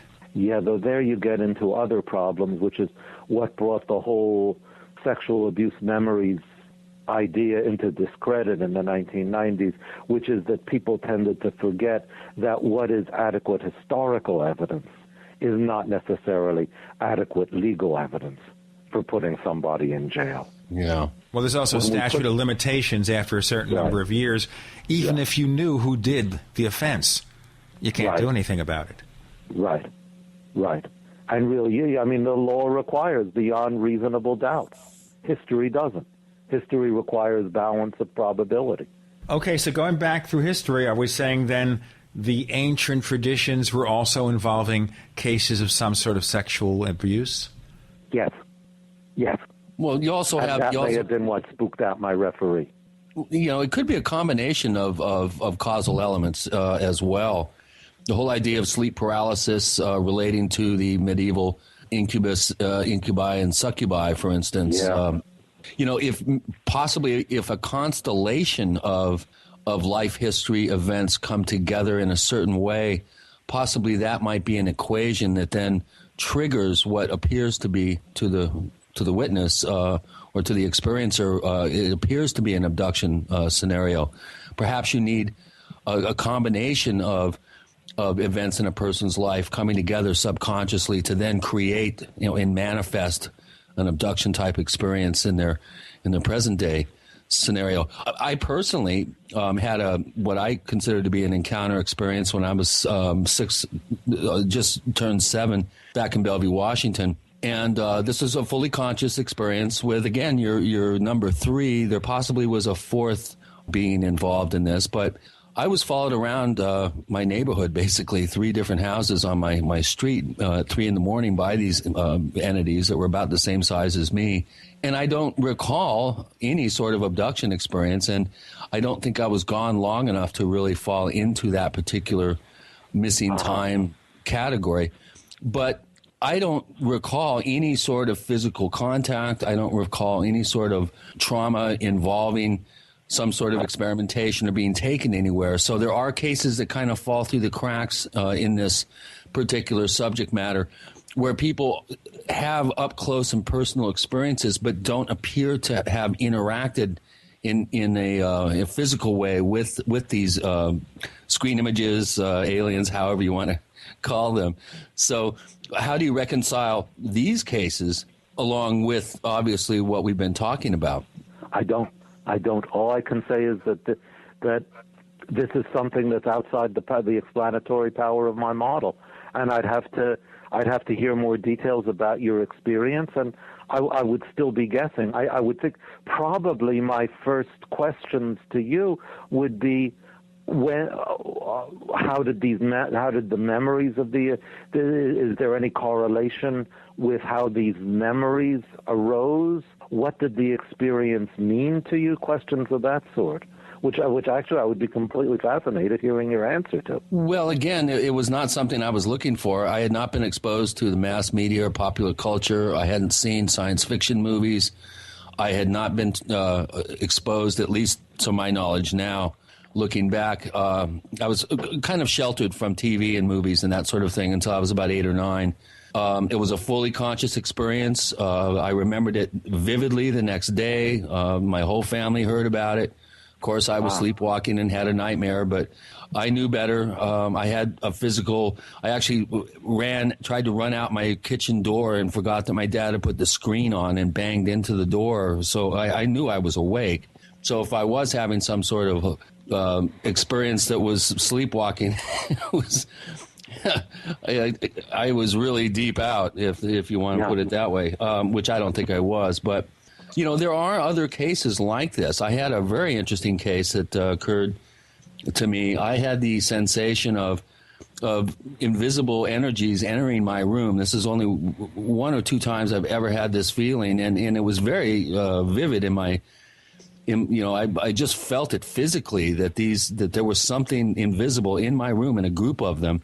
And I found out 2 weeks later that my neighbor had a group, literally my neighbor, I mean, not even 40 yards away, at about the same time period, had a group of these, your typical alien grays come through the wall like water, she described them, and they seemed to be fixated on her son who was in his crib, in a crib next to her bed, and she was very frightened of this and banished them out of the room. Now, this is the wife of the widow of R.D. Lang, a very, super on the ball, very smart, astute lady. And I'll tell you what, we'll talk about this in more detail in our next segment. We have David Halperin. The co-host is Chris O'Brien. I'm Gene Steinberg. You're in the Paracast.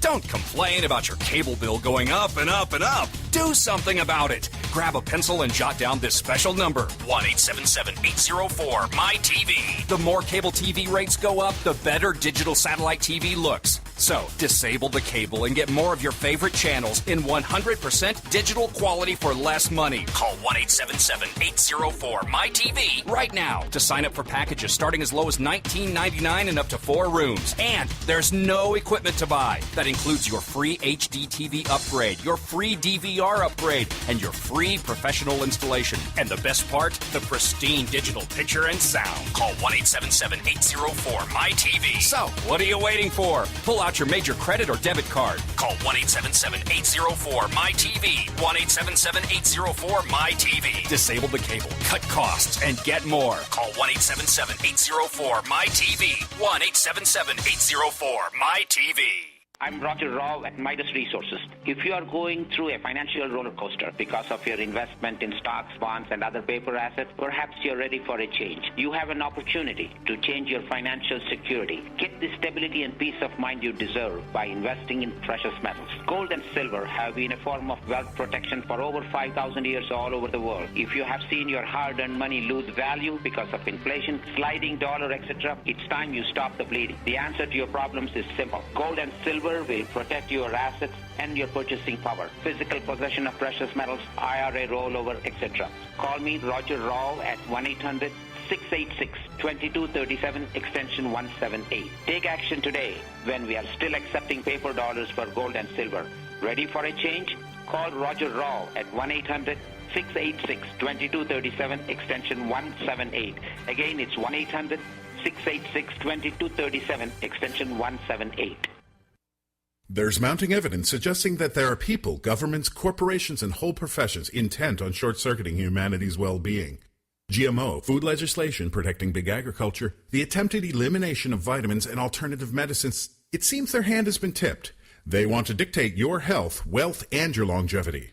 Whatever the outcome, we have a solution. Wild edible food. Why worry about food when all has been provided? We imagine that we were ejected from the garden and never invited back, but the garden's still here. There is an endless wild abundance which grows all over our green earth, just waiting for you to wake up and see it. Let author Linda Runyon teach you how to see, know, get, prepare, store, and eat wild edible food. Save money, add nutrition, and ignore the noise when you go shopping in nature's supermarket. Go to ofthefield.com and get started today.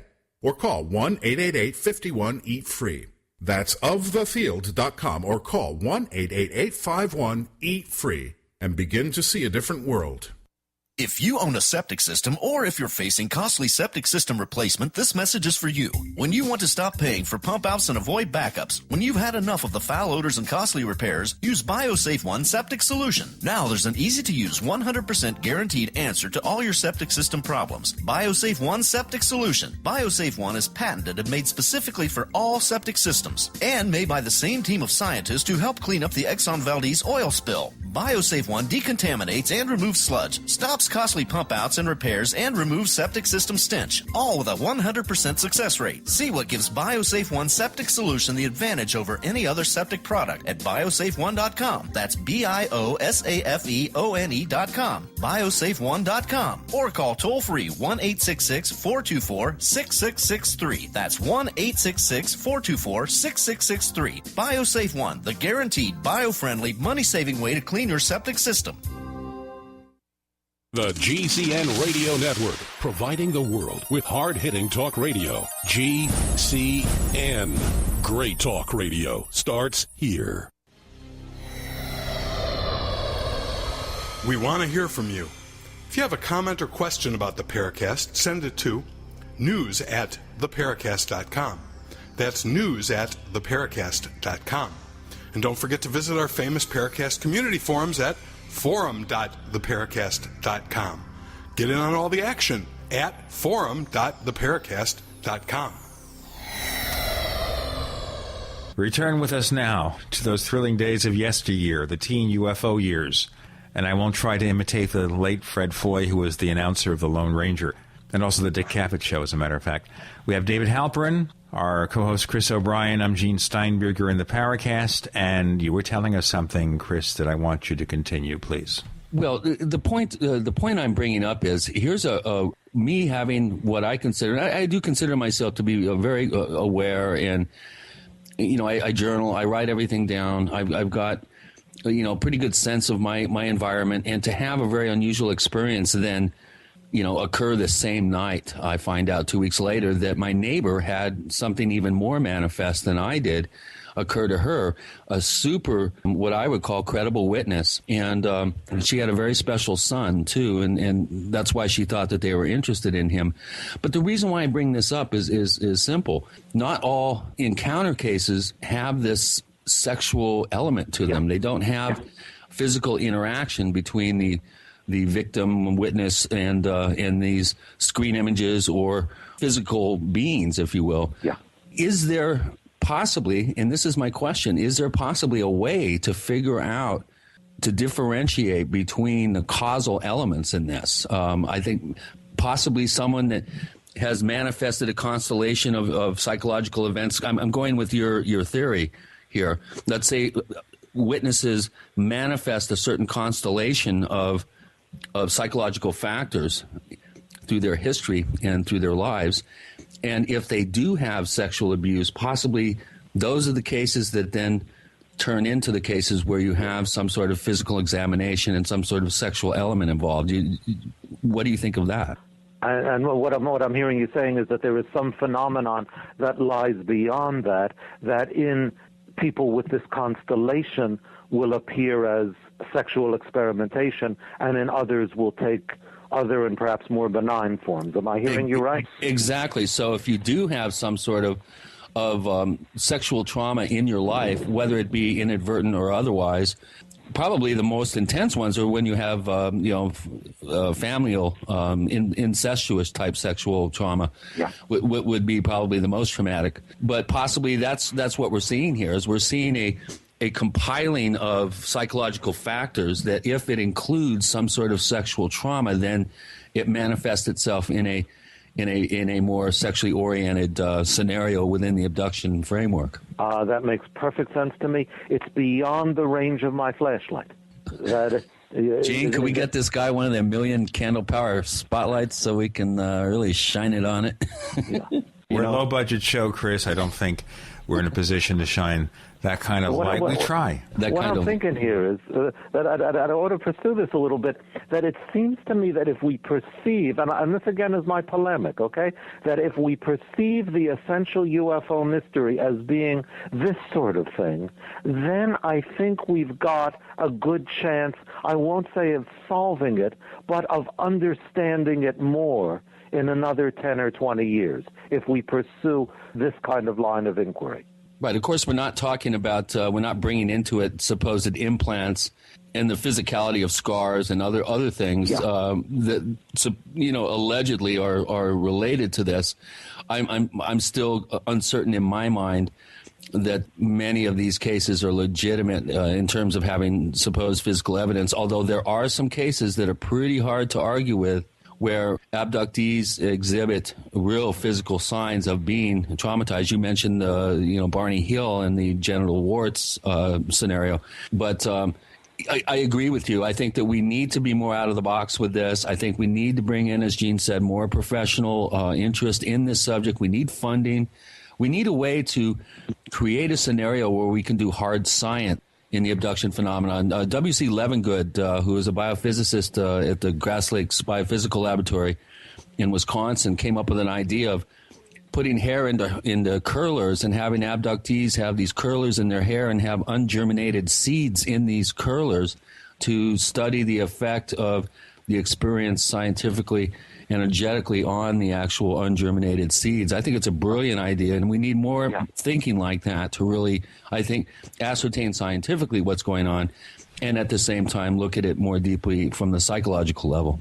One thing that bothers me, which I should mention before we go on, David and Chris, is that, I've suggested we got to have webcams in the bedrooms of people being abducted to see what's going on. But when those webcams are there, either they don't work or nothing is seen. Never seems to happen. We can't capture a physical event ever. Well, the darkness is in the soul, and that it's a psychological issue that makes perfect sense and doesn't in any way detract from the importance of the mystery. Well, we have the Sherman Ranch case, the Skinwalker Ranch case, where they had one camera looking at another camera. They had an event triggering some of their gear when they went out to, and then one of the cameras went down, and they went out to check out that camera. All the wires had been ripped out. Yet when they looked at the image of the other camera that was filming that camera, there was no indication anything happened. So, and these are world-class scientists now doing this work. It's not just some, a webcam in a person's bedroom. Okay. So I guess what I'm suggesting is that physicality it doesn't necessarily it's not predicated on actual visual evidence. Sometimes things can occur in the blink of an eye, possibly, or things can occur with some sort of screen image that blocks the actual event itself. Well, I'm going to ask another question too, since we're talking about physical effects. What about the so-called electromagnetic effect, David, where someone in a car sees a UFO, and suddenly, and this, of course, is the classic image from the movie Close Encounters of the Third Kind, where the car stops working when the UFO is in the vicinity. As soon as it leaves, the car powers up, everything's normal. How do we explain that? Well, I guess, the standard skeptical explanation, isn't it, is that the witness is nervous, fumbles, that the engine dies the way sometimes my engine dies when I get nervous in traffic. And then once the experience is over, the witness's serenity returns. Now, I'm not saying that necessarily will work, but at least that's the one that I've heard. It's like Lyle Watson's book, The Secret Life of Inanimate Objects, where cars start up by themselves and drive around being chased by cops and make corners and speed up and slow down. I'm not sure if that works as a blanket explanation for, I'm sure it does for some cases, but we have too many cases where trained observers have had this happen. Military people, for instance, obviously law enforcement, scientists, an air traffic controller I talked to had a similar thing happen. He swore he never touched the ignition. All he did was slow down, take his foot off the gas, and look, and boom, the car died. And then as soon as the thing left, he hadn't moved except his head. Boom, the car started up on its own. So maybe the human mind has the ability to manifest electrical effects like this, but I haven't seen any empirical evidence that would support that. Yeah. Here's another kind of effect. It's called a commercial. David Halperin's our guest. Chris O'Brien's the co-host. I'm Gene Steinberg. You're in the Paracast.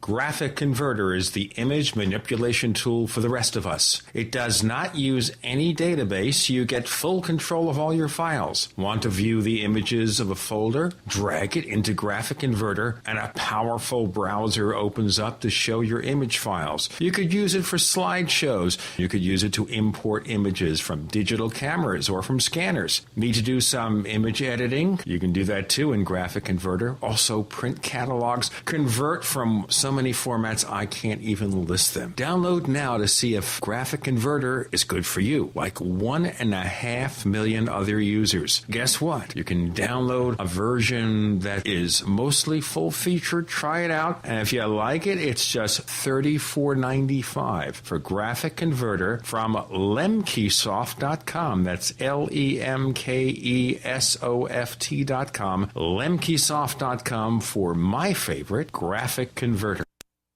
Skip the long lines and high prices at the florist, because right now at proflowers.com, you can get 24 assorted roses with a free glass vase and a free box of chocolates for just $29.99. Just visit proflowers.com. Look for the radio microphone in the upper right corner and enter the secret code 4444. Unlike overpriced flowers at the florist, which sit in the cooler for days, our flowers are sent fresh cut from the fields and are guaranteed to stay fresh and beautiful for at least 7 full days. Just visit proflowers.com today to get 24 assorted roses with a free glass vase and free chocolates for only $29.99. Order now and pick the delivery date you want. It's guaranteed. But hurry, because Valentine's Day is this Monday, and our special offer ends this Friday. The only way to get this amazing deal is to visit proflowers.com. Look for the radio microphone in the upper right corner and enter the secret code 4444.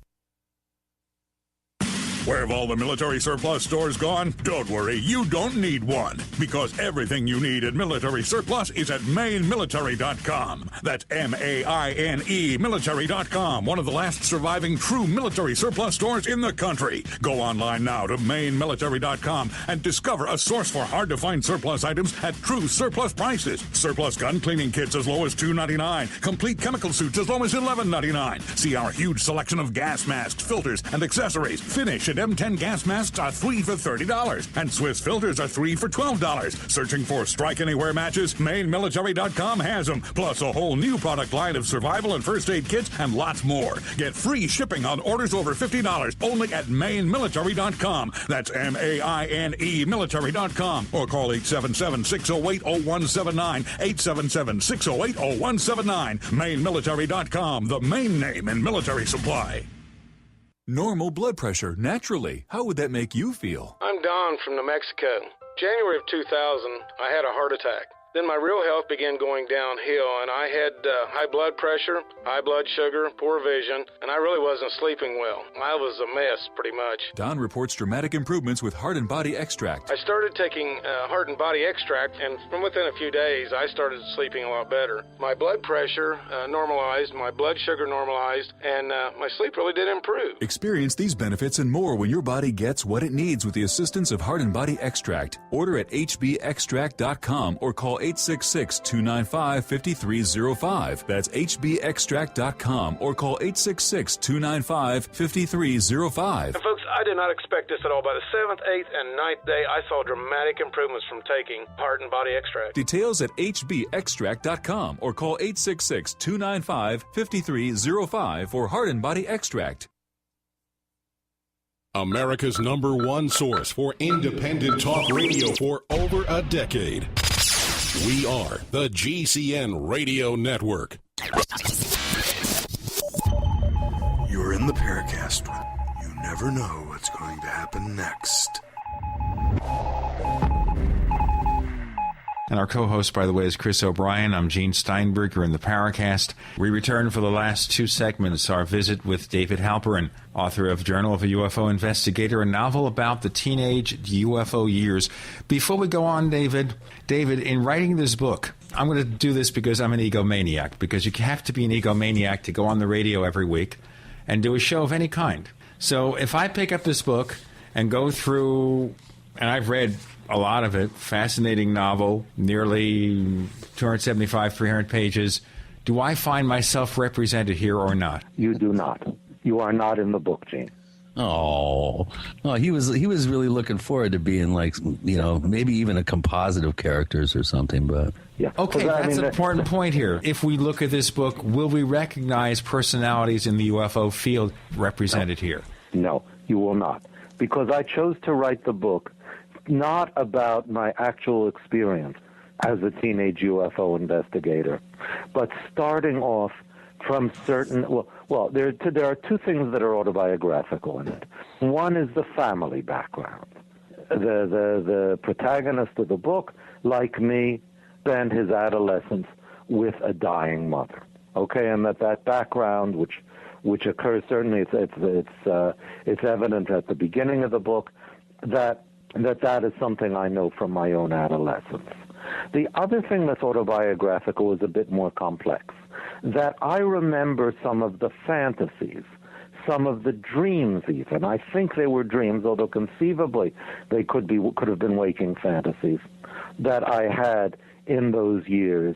And in the book, I asked the question, what would happen if these fantasies were set in motion? For example, I remember I had a dream, though it might have been a waking fantasy. I think it was a dream that I was in this big rambling old house, I think somewhere out in the country, attending a meeting of a scientific society of very serious teenagers interested in exploring the realms beyond conventional science, one of whom was a beautiful blonde girl in an evening dress.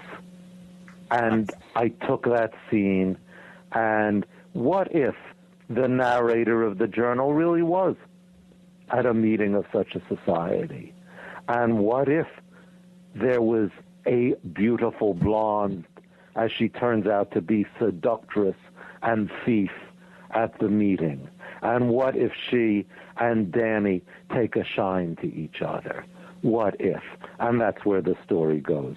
So that the real-life UFO investigators, I don't think, appear in it at all. Gene, are you disappointed?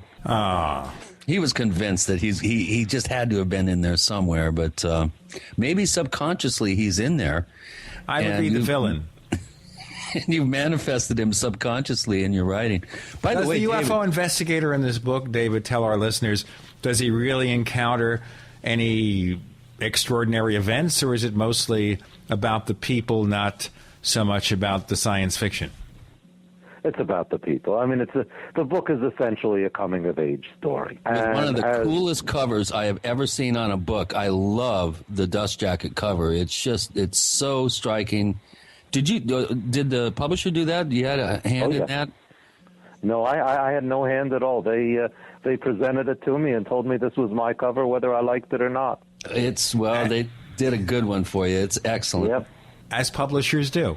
And sometimes they do an awfully good job. This is an incredible cover, incredibly distinctive. It's also a hardcover book, by the way. Listen to that, breaking open on a hardcover book. We don't see with the word UFO on the cover. I love it. Is there going to be like an Amazon Kindle version or an iBook version?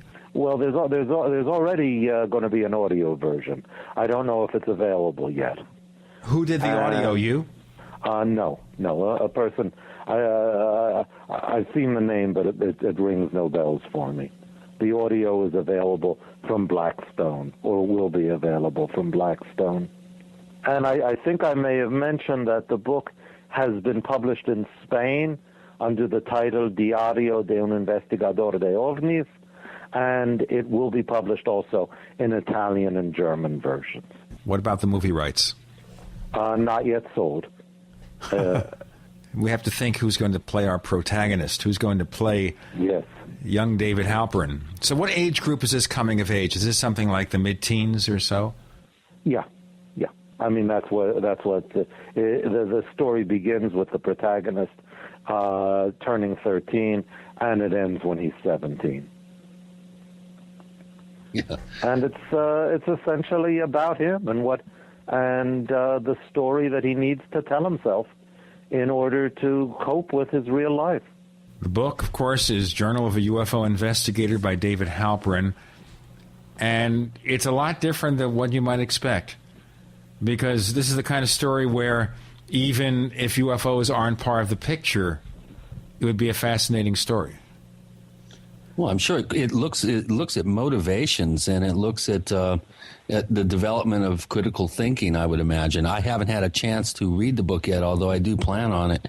Of course, I'm traveling now, so it's been a little rough for me to do much besides work. But I can't wait to dive into it, especially now that I've been introduced to David and talked to him, and I'm really looking forward to it. I think that this is a really interesting literary project in that so many people in this field are looking at the nuts and bolts and the theories and they're bantering back and forth different hypotheses, and people tend to forget that it's real people that are out there developing themselves as they go about learning about themselves in life and how to investigate the mysterious and how to look at the things that they can't explain in their life. And I think this is a brilliant idea, and I can't wait to dive into it and really, really embrace it as a look at the motivations, if nothing else, of kids that are involved in this, especially back in the golden years, the glory years of this field. Yes. Now, one of the questions I'm going to ask, and I think this is where we frame it, we had this teen UFO movement in the 50s and 60s and maybe to some part in the 70s. We don't see that happening in the 21st century. Is there maybe because teens are so much different today, or because UFOs don't hold that fascination anymore? I don't think it's the latter. My sense is that UFOs have an enduring fascination. I mean, I remember it was actually when I was doing an email interview on UFOs several months ago, that when I was waiting for my correspondent to send me her question, I looked at CNN.com, and the top news story was a fireball seen in the sky somewhere over Kansas, which was being viewed by something like twice as many people as were viewing the second top story, which was one of Tiger Woods' mistresses getting arrested for drunk driving.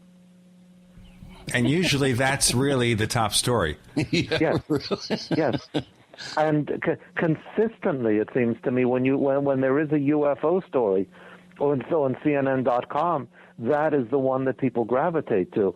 And I don't know if you all have seen that movie, The Fourth Kind, but when it came out at the end of 2009, it was one of the top grossing movies in this country, and then it fell off very quickly after the reviews started panning it, and I myself thought it was a very poor movie.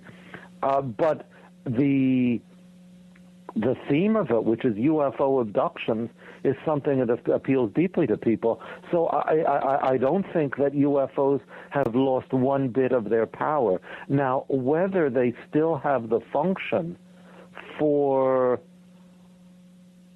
adolescents in difficult situations, such as I was in,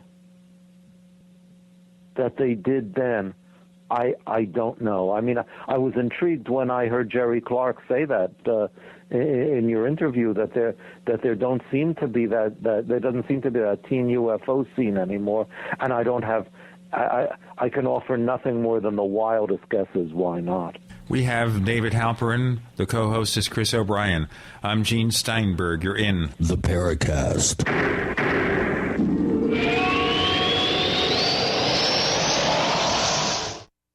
Hey, Hey neighbors, Nuance offers Dragon speech recognition for a variety of platforms. Dragon Dictate for Mac, Dragon Naturally Speaking 11 for Windows, and Dragon mobile apps for BlackBerry, iPhone, and iPad. No matter how you compute, Dragon instantly converts what you say into text, helping you be more productive just by talking. Find out more at getdragon.com. That's getdragon.com. getdragon.com.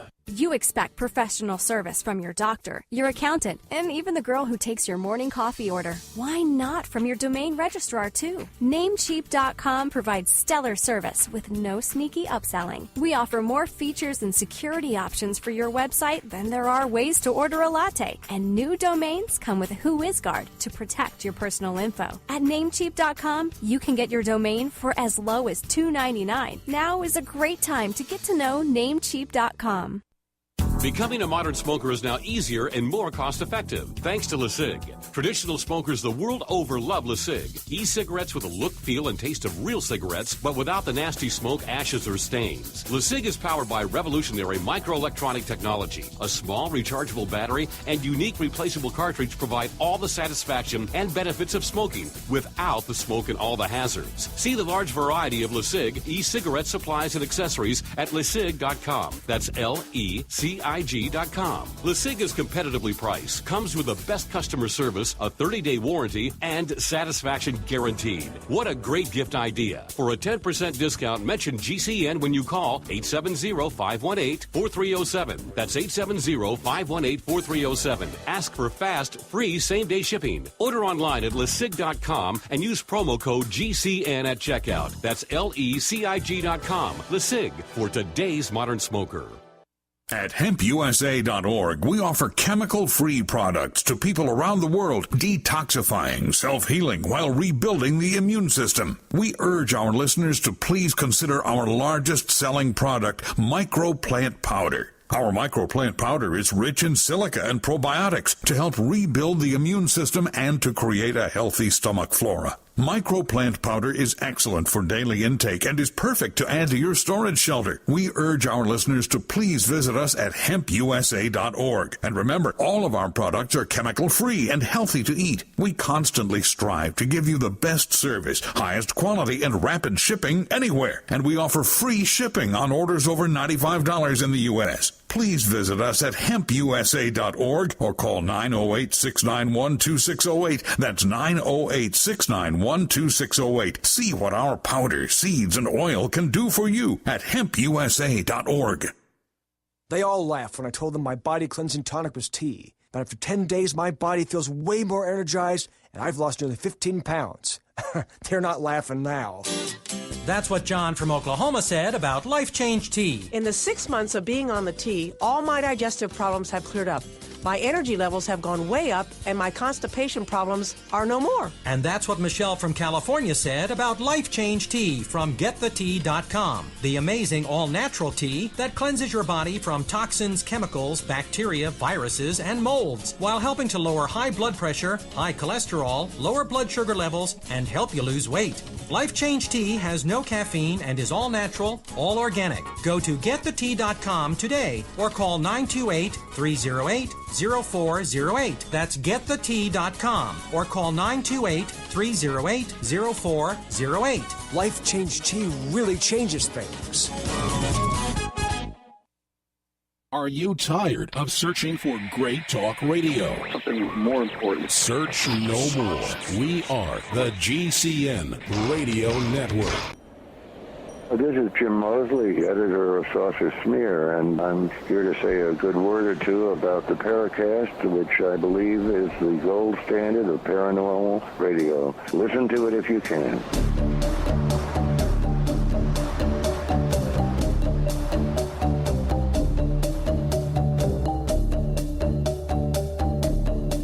Thank you, Jim Mosley. Glad to have you aboard as a listener.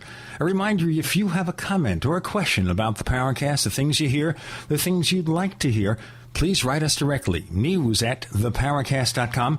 That's news@theparacast.com. I promise we read every email message we get. Now, David Halperin is joining us for the final session. The book is called Journal of a UFO Investigator, a novel, kind of a coming-of-age novel. I look forward to having this sold. Maybe as a TV movie would be the most appropriate, I wonder. But we'll have to see. He'll take anything. Chris O'Brien's the co-host. You're in the Paracast. And as we look towards the UFO field in general, there has been ongoing movements of one type or another for some sort of disclosure, dating back from the 50s with Major Donald Kehoe. Today, various forms of requests for disclosure. The government knows something about UFOs. They must reveal it. But the UFO that you talk about, the government wouldn't even care about, would they? I doubt it. I'm not sure how much they cared about UFOs, if anything. Good answer. So the people who are hoping for disclosure, they're whistling in the dark? That would be my guess. I mean, as E.J. Ruppelt ended his classic book, Only Time Will Tell. But, I mean, wasn't there some talk a few weeks ago that WikiLeaks was going to produce something about UFOs, and it turned out to be just a joke? That at most somebody used UFOs as a kind of metaphor? I seriously doubt that anything's going to turn up. Yep, I agree with you there.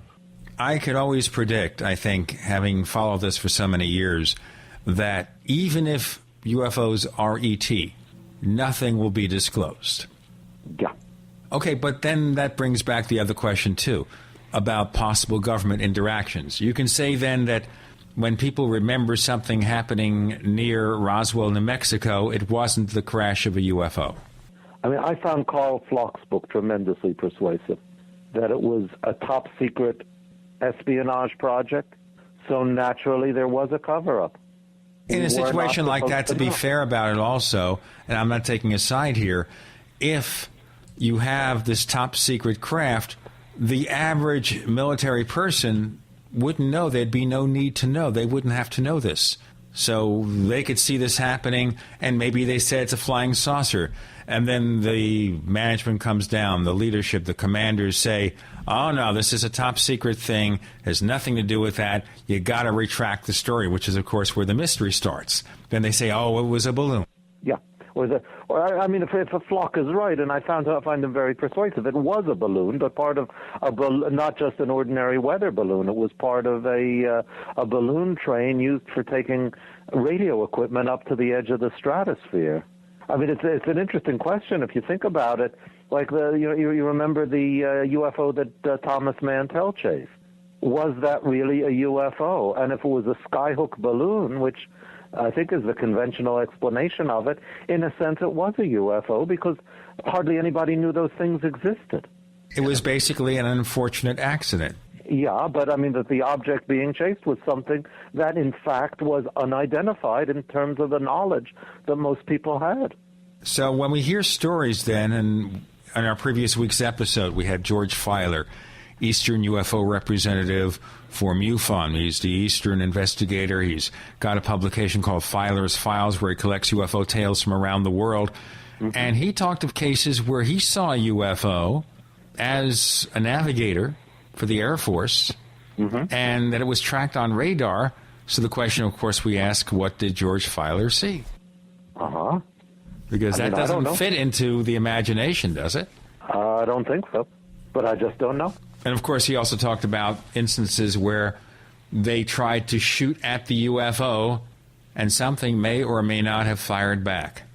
Or at least they didn't end up coming back to their base. That is to say that some other airplane went after the UFO, they tried shooting at it, and somehow the plane disappeared. Exactly. Correct. It crashed somehow. Or like, of course, the famous Philip Mantell? Thomas Mantell, who, I guess the official explanation now is that he was chasing Venus. No, I think that was the first one. I don't think that ever made sense. I don't think Venus is ever visible in daylight. But I think the standard explanation was that it was a balloon it was called a skyhook balloon. I don't know, to tell you the truth, I don't know exactly what it did, but like so many projects in the immediate post-war era, it was kept tightly under wraps. So hardly anybody knew that these giant balloons existed. So naturally somebody would say, ooh, there's a weird thing in the sky. Let me go up and take a look.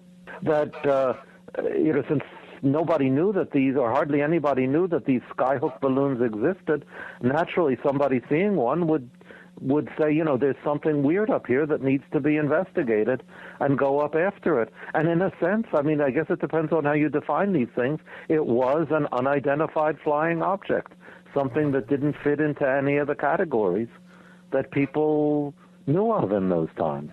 Well, the original intention, if you follow what Edward Ruppelt said in his book, The Report on Unidentified Flying Objects, is that you did it that way because you're just saying, here's something flying around that we don't know, therefore it's unidentified.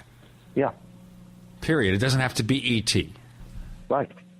So would you call some sort of balloon that nobody knows exists, or hardly anybody knows exists, would you call that an unidentified flying object? By that definition, of course you would, except, of course, ultimately it becomes identified. It's only the 10 or 20% of cases we can't figure out that form the core of the so-called UFO mystery. Yeah. So at this point, having studied UFOs all these years, coming to the conclusions you do, where do you go from here? Promoting strictly the book? Okay. I'm following Jung here. I think UFOs are a myth. And following Jung, I don't mean that to disparage them. I think myths are fantastically important. To borrow a phrase from Freud, I think they're the royal road into the human soul. And I think there's a limit to what you can do with myths if you write about them in analytic, academic prose.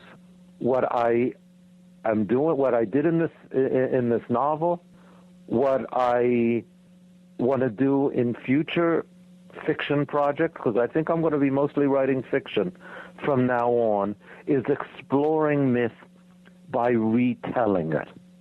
I mean, one of the people who read the book and wrote nice things on the back cover, Keith Donahue, called my novel a compelling reimagining of the myth of UFOs intertwined with the deepest longing of a teenage boy, which I would understand as a twining together of the overarching myth, that which is archetypal, and that which is individual. And I imagine myself writing novels that do that kind of thing, not necessarily with UFOs, but bringing us together with our myths.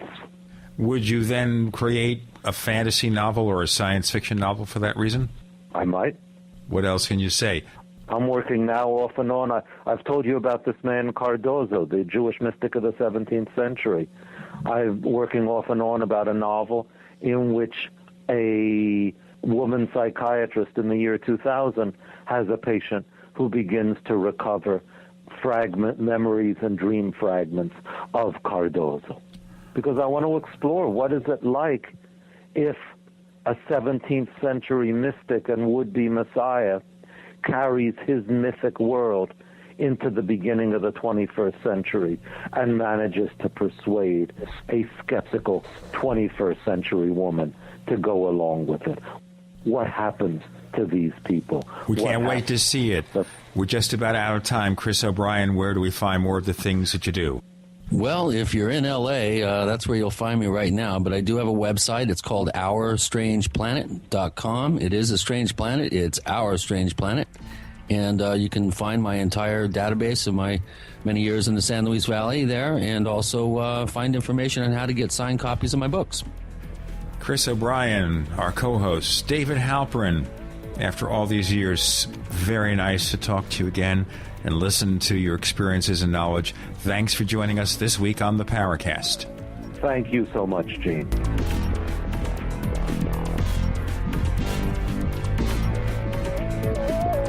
Paracast is a copyrighted presentation of Making the Impossible Incorporated. Tune in next week for a new adventure in The Paracast.